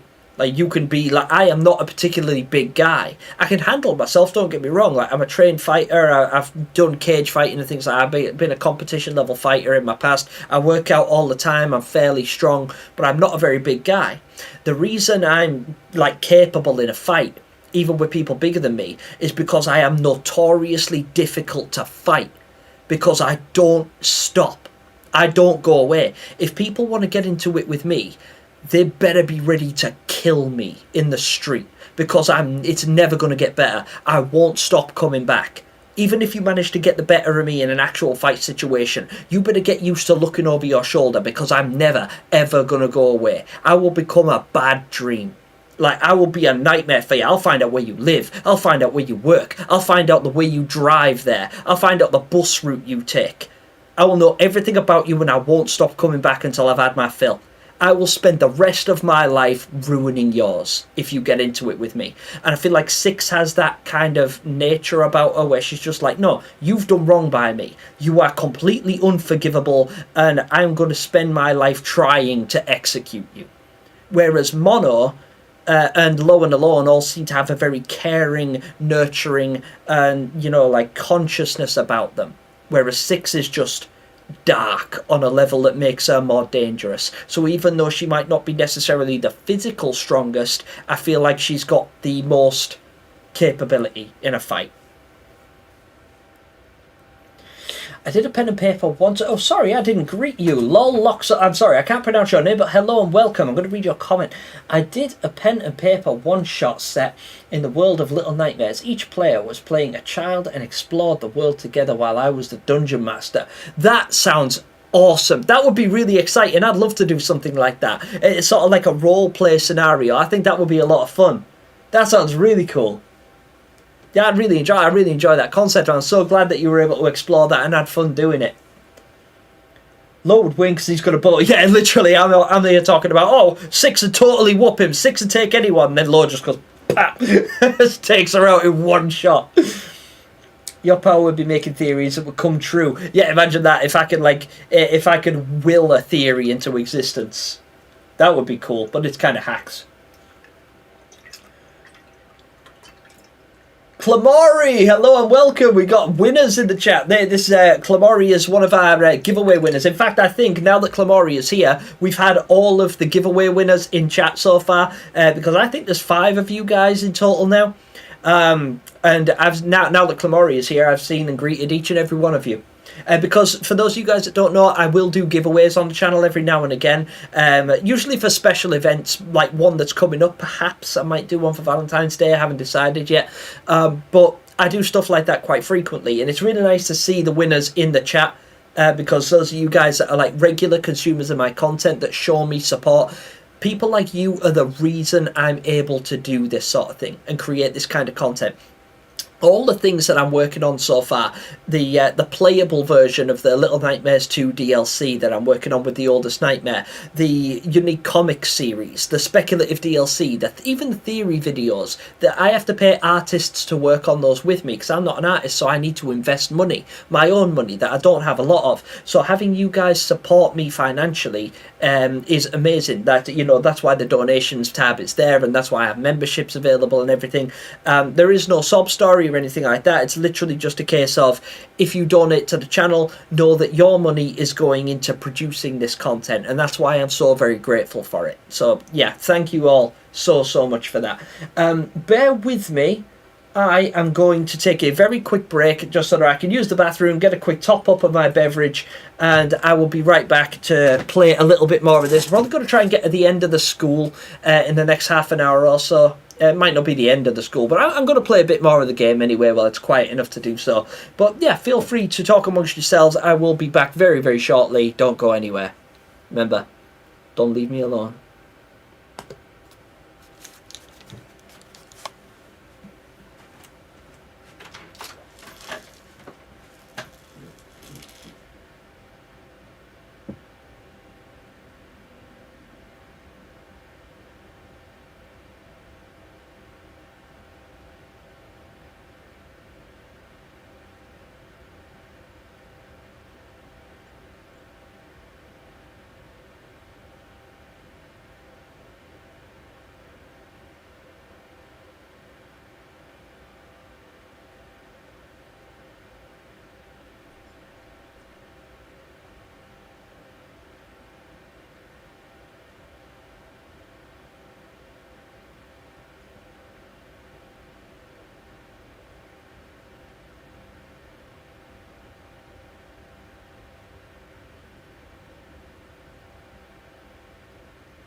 Chaos and disruption, you say?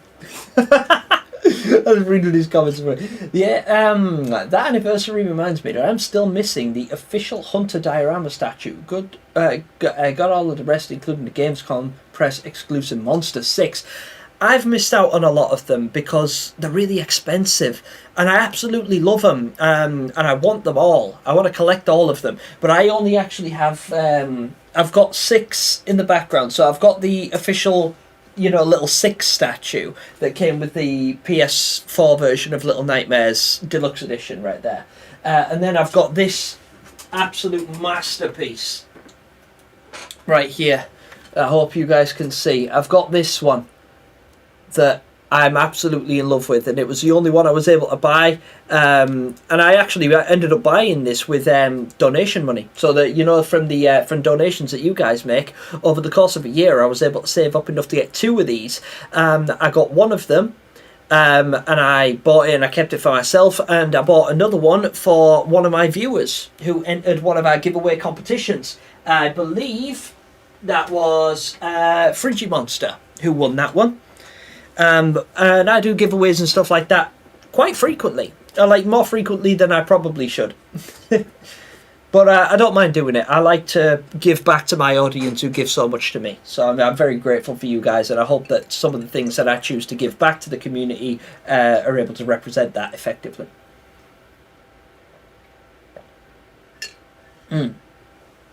Yeah, I agree. One of the best, right? I urge you need to leave those statues by an open window so they can breathe. I'm not going to steal them, I promise. Yeah, I believe you, Tomato Man. I believe you. I wouldn't steal them either. Honest. That's brilliant. Any way to send in girl links so I can share? Feel free to try, but I don't know if it'll let you. I don't have any restrictions on my chat at the moment. There's no restrictions, there's no moderator, there's no nothing. It's literally just if YouTube will let you. I am perfectly happy with you sharing that link, but whether or not it'll actually show up in the chat, I couldn't tell you, because YouTube will decide yes or no for me, and I won't even get to see it. So feel free to try, but if it doesn't let you, I do apologise. Right, let's get back into this. Well, we've got a little bit of time, because I am going to be popping off before long, probably in the next 20 minutes or so. I'm thinking about calling it a night, because not only am I going to go enjoy a nice meal,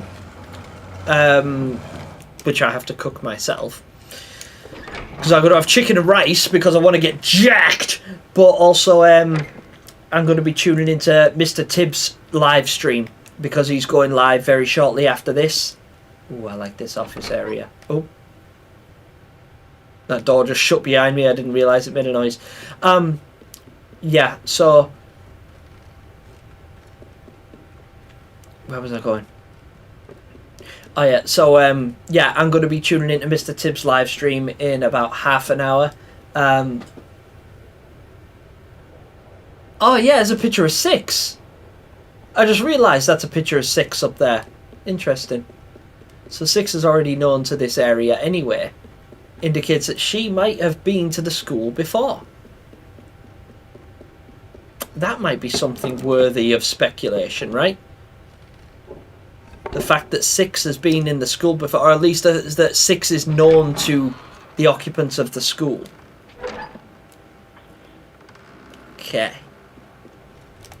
I need this, thank you. I always forget how to solve this puzzle, but I'm pretty sure it's straightforward. Wah. Rup. There we go.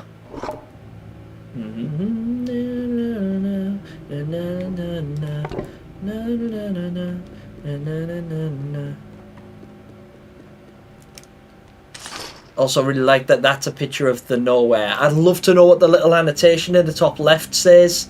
I know that I wouldn't be able to read it even if I could full size it. But it's still an interesting thought, right? Yeah. I also thought for the longest time that that picture right there was a picture of the hunter, not the hunter, the principal. But it's not. That is not the school principal. That, I believe, I think this might be a picture of the hunter unmasked. I think that's what the hunter looks like without his mask. Because if you think about the way the hunter's face is shaped and the way the mask is shaped around it, I think that that is the face of the actual hunter before he secluded himself in the woods and got rid of his technology and what have you. Also, How do I solve this puzzle again? Forgot. Yep, so top right. So this goes here. Blah. And this goes here. Blah. There you go. Quick and painless. Click. Also, if I was mono, I would absolutely be trying to get up there to take that sword. Give me your keys. You can pull the picture up? Yeah, yeah. You didn't know that? Yeah, that was that actually gives you the answer to the puzzle. It's not just trial and error. You can just brute force it, you don't have to, but it's just faster. If you don't know the answer to the puzzle, that's it. Right there. So queen, king, and rook. And there you have queen, king, and rook.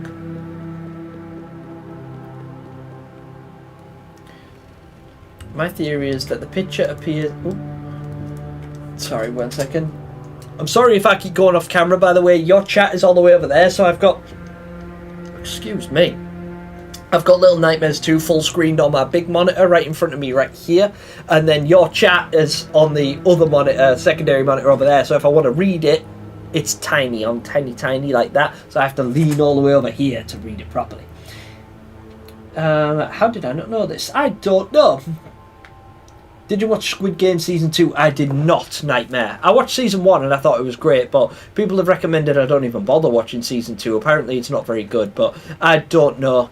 And I'm not interested enough to watch it because I don't have a lot of time on my hands to, to watch TV shows and things like that. It's very rare that I actually get to sit and watch TV because I'm usually working, and any downtime I get where I'm actually sitting and trying to relax, I'm writing theories or I'm doing research.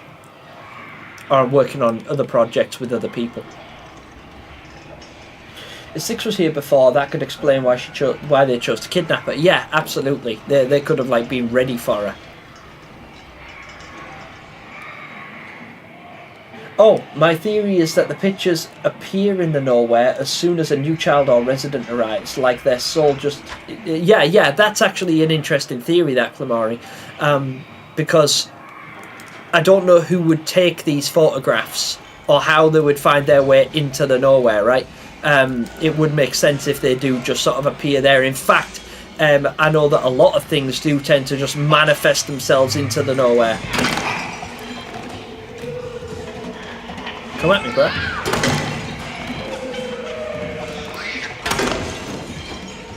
Who else wants some? Smooth. This area is wild. I really like this place.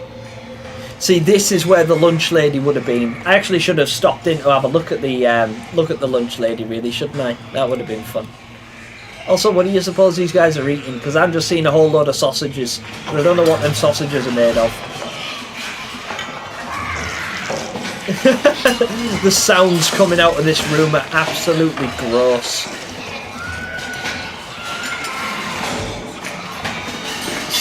Absolute nightmare, this lot. Here we go. Let's try not to get taken out by this spud bucket. Clunk. Good effort, bully boy.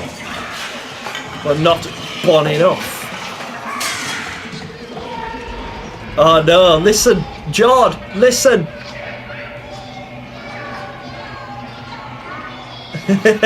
It's the Veronica song. Oh, Jord will never live that down. But to be fair, the Veronica song theory at the time was great, and it even holds up today because it's becomes synonymous with that tune. People still call it. More people call that the Veronica song than actually the name of the song itself, which is Down in the Valley. More people know it as the Veronica song now than they do as Down in the Valley. And put your paper bag back on. Good choice, kiddo. Right, sorry. Let me just read a couple more comments. Really hoping we get a Little Nightmares TV show. Yeah, I would kill for a Little Nightmares TV show. That's one of the biggest things in my life. They are little nightmares. Yes, they are. They are nightmares indeed. Little nightmares. Only teensy tiny itty bitty little nightmares. But yeah, my theory on the nowhere is that it has no past. Everything has always been like this. It's all manifested based on... Yes, exactly right, Tomato Man. That's what I think as well. I believe that everything that we see in the nowhere is made manifest and given form by the memories and minds of the children involved, the visitors of the nowhere. So, like, let's say I was to visit the nowhere. Let's say I was drawn into the nowhere by the ferryman. Then everything I experience in the nowhere would be in some way related to a experience or a trauma in my own life outside of the nowhere. Ah.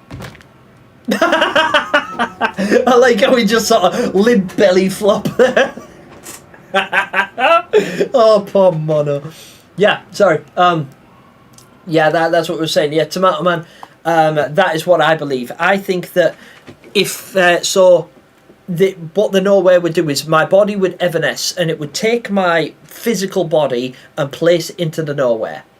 But my consciousness, my mind, everything, like all of my fears, all of my traumas, all my insecurities, they would be made manifest outside, externally. So I would see all the places I don't like, you know, things, places, sounds, everything that makes me uncomfortable and afraid. That's what the nowhere would manifest itself as. So I would very likely see a school with a teacher and bullies and things like that, that would make me feel really unhappy and insecure, and things like that. That's why I think the nowhere resonates so well, because the characters, one of the main reasons I think that Tazier, Bandai and now Supermassive have decided not to, like, you know, to make our characters so ambiguous, you know, not giving them voices or personalities of their own, even going so far as to mask their faces most of the time, is because we are supposed to project ourselves into these characters. So some people would say Mono is really brave, strong, courageous, right? Because we are strong and brave and courageous. But some people would see Mono as quite weak and small, fragile and afraid and nervous, anxious. And those are the people who, while playing the game, as Mono, feel scared and anxious and nervous while they're doing it. We project ourselves onto these characters, and that's what makes them so relatable, because we see ourselves in them, and I think that's entirely by design. Mixed Giraffe, hello, you made it! Mixed Giraffe has actually made it to a stream. Hello there and welcome. I'm really glad you could stop by and say hi. Yes, stop motion like Coraline would be a perfect fit. Entirely. I totally agree with that.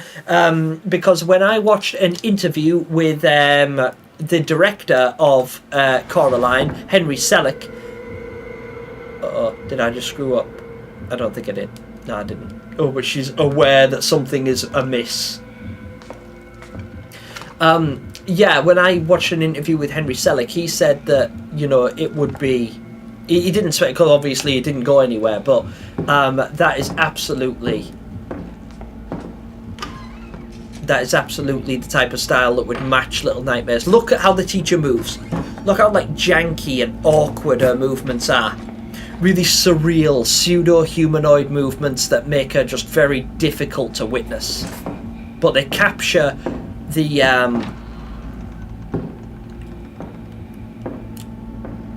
tension and the unsettling nature of these characters really, really well with stop motion animation, and I think that would be very, very fitting indeed. I think it's kind of like Silent Hill. Exactly, Mr. Tibbs, exactly. Like Silent Hill, if you guys have played the Silent Hill franchise, Silent Hill manifests itself as, you know, everyone sees Silent Hill a different way. So when you walk into the town of Silent Hill, you see it entirely differently to everyone else who sees it. They all see it in their own way, and it's always their worst fears made manifest. Dariana Sanchez, hello there. Mono looked like when you get exactly when you belly flop into a pool and just hit splat dead on. That's exactly what I just did. You are not wrong. YouTube's unfortunately blocking links. I'm really sorry about that. I wish you could share your link. It's not me blocking it, I promise you. It's just YouTube doesn't like it for some reason. I have nothing against you sharing your link. I'm more than happy for you to do so. If it'll allow you to do so in the Discord, I'd be happy to check that out. If you share it in the Little Nightmares Discord that just Jord runs, the official Little Nightmares Reddit Discord server, I would be happy to take a look at that. I'm sorry that it won't let you share it here, but there's no way I can make it do it. It's not my rule, it's YouTube's, unfortunately. Sorry about that. Gemini giving the psychological view while just like Mono shatters the brain. Yeah, I know, right? Literally like breaking the fourth wall here. I did make it, I'm so proud of it there. A round of applause for Mixed Giraffe, who's actually able to make it to a live stream. She moves like villagers in Minecraft. Yeah, I know, right? She's the arch-illager, and she will pillage your village.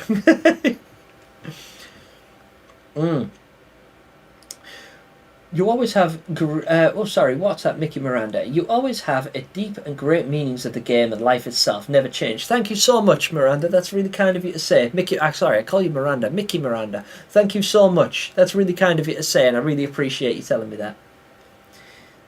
This is a useless theory, but what if 6 went to the clinic Otto works at? I have evidence.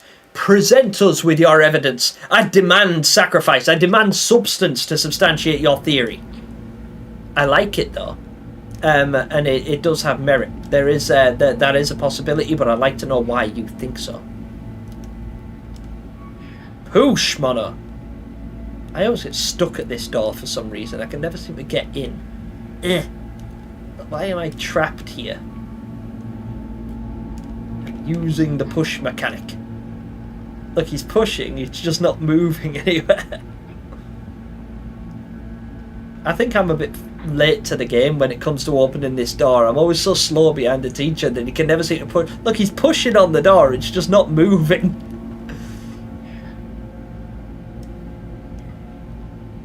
I don't know what's going on there, I might glitch the game.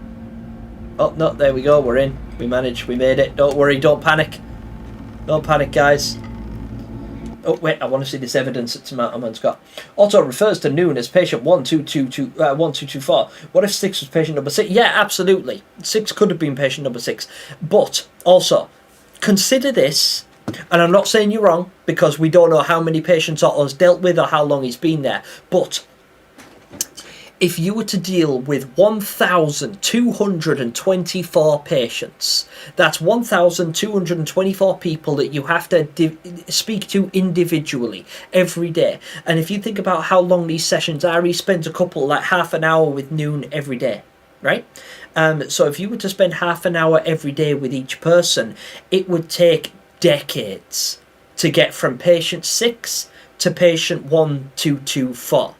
It would take, so imagine if you met a different person every day for even if he only sees one person every day for half an hour, that would still take over 4 years to get from 6 to Noon, which is a considerable period of time. We can safely assume that he deals with these particular people for much, much longer, because 6 is there for weeks, isn't she? Or at least she's there for a good couple of days, as is expressed in the Sounds of Nightmares. But it's not to say that he specifically deals with 6. Maybe she's just one patient and they've got like 10 doctors and they all work on 10 patients per day, and maybe that time frame can be condensed quite considerably. But if you were to put it from a perspective of it's just Otto working by himself and he numbers his patients individually, one of them was number 6 and Noon is number 1224, there is such a huge expanse of time in between that it would really make it difficult to comprehend unless that's true. Unless it's absolute fact, and when 6 goes to the nowhere and when Noon goes to the nowhere, time works differently in the nowhere to how it does in the counties. So 6 goes to the nowhere, and like then a decade, like 10 years pass by, and then Noon goes to the nowhere afterwards. But to them, it's only been a couple of minutes or a couple of days in nowhere time. But to Otto, it's been like a decade outside because of the time paradox that exists, as we see evidence of in places like the Signal Tower. that could be something that's worth considering. But yeah, but absolutely, we don't know the inner workings of the nowhere, or how time works, or how long Otto's been in this profession, or even like how his practice works with regard to numbering patients. So you could absolutely be right, but just something that's worthy of consideration in my head, I believe. Mono, meaning one, could also mean he was patient number one, but that's much like... Yeah, but again, yeah, it does stand to reason, because mono does mean one, and is often associated with one single person, or single entity, or single unit. Yeah, they must be old. And Otto could be old. That's the thing. We don't know that he wasn't working in that practice for 20 years. We don't know that that's not been his entire life story, and he's like 50, 60, 70 years old. We're not sure. We just make assumptions based on what we hear. We don't know anything. So I can't discredit your theory, Tomato Man, and I'm not trying to. Because it absolutely has merit. Because, like I say about every single theory we have, every single theory video that I present, and every theory I read, every theory that I listen to and enjoy, I will always speculate on and try and substantiate with evidence, but I will never ever outright say that they're wrong. Unless the developers themselves outright come and say, that's wrong. Because until they do, we don't know. So you could absolutely be right. Every theory has merit, and I think the fun of being a Little Nightmares theorist is the fact that we don't know the answer. And that's the point. If we knew the answer, it wouldn't be fun. There'd be no point in theorising, because there'd be no theory. It would be fact. And that's dull. No, now is the time to panic, Gem. Yeah, right. After what I saw in the cafeteria, I'm not going to marry. Don't worry, you know, neither am I. Dariana, the teacher, be like, children who arrive late will not have the right to in my class. Yeah, because there's only 6. Notice how she only has like 6 students in that class at a time. Where's the rest of them? Who's supervising the rest of these kids? Teacher is right there. Yeah, I know, literally right there. I'm just gonna like stand here and just be like, so this is a bad idea. Oh, sorry, Tomato Man, what are you saying? I thought of that. There might be something to disprove this, but I believe there are several counsellors. Yep, absolutely a possibility. Which would explain why Otto didn't recognise any of Noon's symptoms. Yeah, definitely. There could be more. In fact, Otto does reference a separate counsellor who I think he worked for at one point. He was like a subordinate to somebody that worked on. I think he references them as the higher-ups. So there are people that work in the same practice, maybe not doing the same job, but maybe something similar. Maybe they're all therapists, because therapy offices, especially successful ones, have multiple therapists working within them, right? You don't just have one therapist with 1,000 people. You have like 10 therapists with 10 people apiece or something like that. I don't know exactly how it works, but I do know that therapy in itself, particularly like psychiatric therapy, is an extensive field of study and neurological practice. So it does stand to reason that I could be entirely wrong, and nothing I say can strictly disprove your theory. All I can do is give you things to speculate on and have you consider in your own time, in your own way, and interpret it in your own way, and then present it to us as you've done. Fact is dumb. I didn't say it was dumb, I said it was dull. Dull, D-U-L-L, dull. Curse my British accent.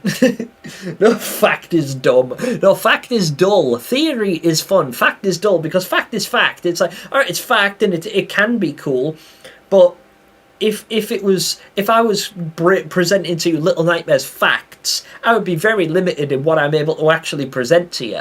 If I wasn't allowed to theorise or speculate or observe in any way other than what is strictly fact and canon, like officially canon, I would have very limited content, right?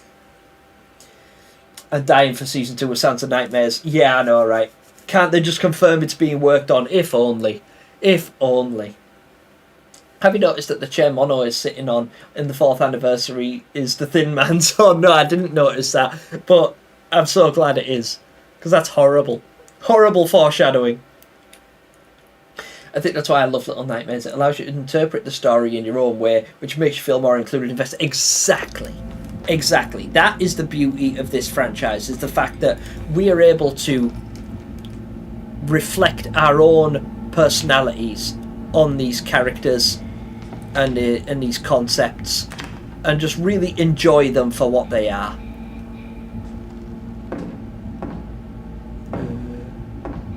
Go away. Go away. No! Leg it! Leg it! Leg it! Leg it! You can't catch me! She'll never take me alive! No!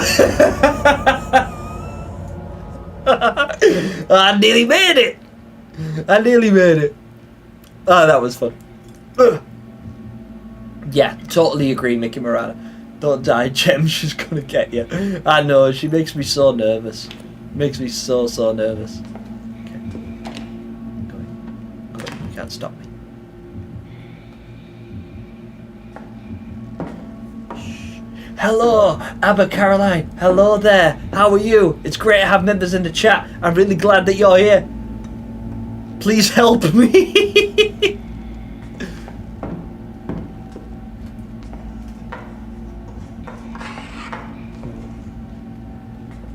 No!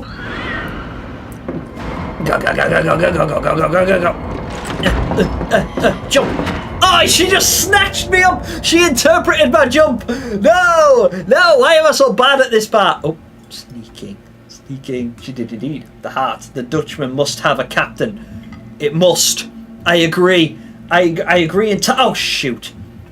I agree entirely with... Oh, sugar. You didn't hear anything. I agree. The Dutchman must have a captain. The Dutchman must have a captain. Give me that heart. There we are. Look at her looking for it. What happened? Huh? I've discombobulated her. Now I'll put it back. There you go. Oh, shoot. No. No!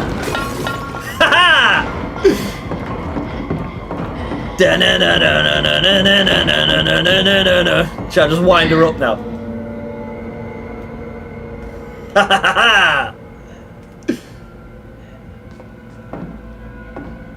Hold tight when you tiptoe. Followers and you might make it alive, even though not many of us survive. Give me a hug, tell me it's alright. Whatever you do, just stay out of sight. Powerful eyes, watch all the time. Don't ever step in the light that they shine. We'll give you something for your appetite. The number 6 is the end of the line. I made it. I can't believe it. I made it.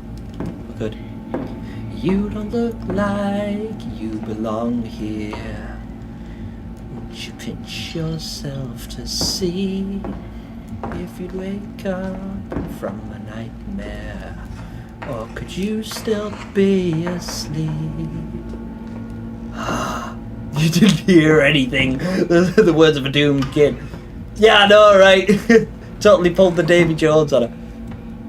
Oh, why do you keep looking every time? Ha! What if I go over here? No! Nah, she literally just reached out. I don't believe it. I call hacks. Alright, that's enough. I've had plenty of fun. I tell you what, I'll troll her one more time. I'll troll her one more time just for fun. Let's go. Go, go, go. Come get me.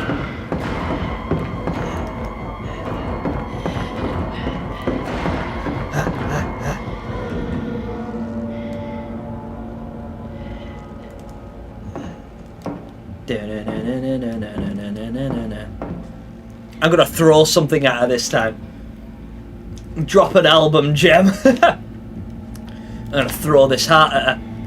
Teacher, take my heart. Happy Valentine's Day, bitch. Let's go. Give me a hug.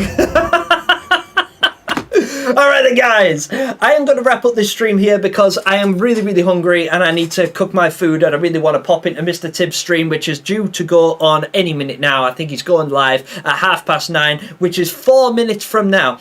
So if you guys would be kind enough to, if any of you guys like Resident Evil or Dino Crisis or games by Capcom and horror games in general, join me over at Mr. Tibbs' live stream. I'm going to be popping in there now. I unfortunately won't be able to leave a link in the channel, but you will find him in the chat. In fact, Mr. Tibbs, if you're here, feel free to stop in and say hello and let people know where to go. Someone clip that. Yeah, too difficult for Gemini. I know, right? I know. I failed miserably. What a pitiful example of a Little Nightmares player I am. I'm so sorry to have disappointed all of you guys, but I have had a lot of fun playing today with all of you. So, forgive me. Big face. Big face. Okay, maybe you guys don't get big face either. You don't get big face, Gem. Huh? Camera on. Camera off.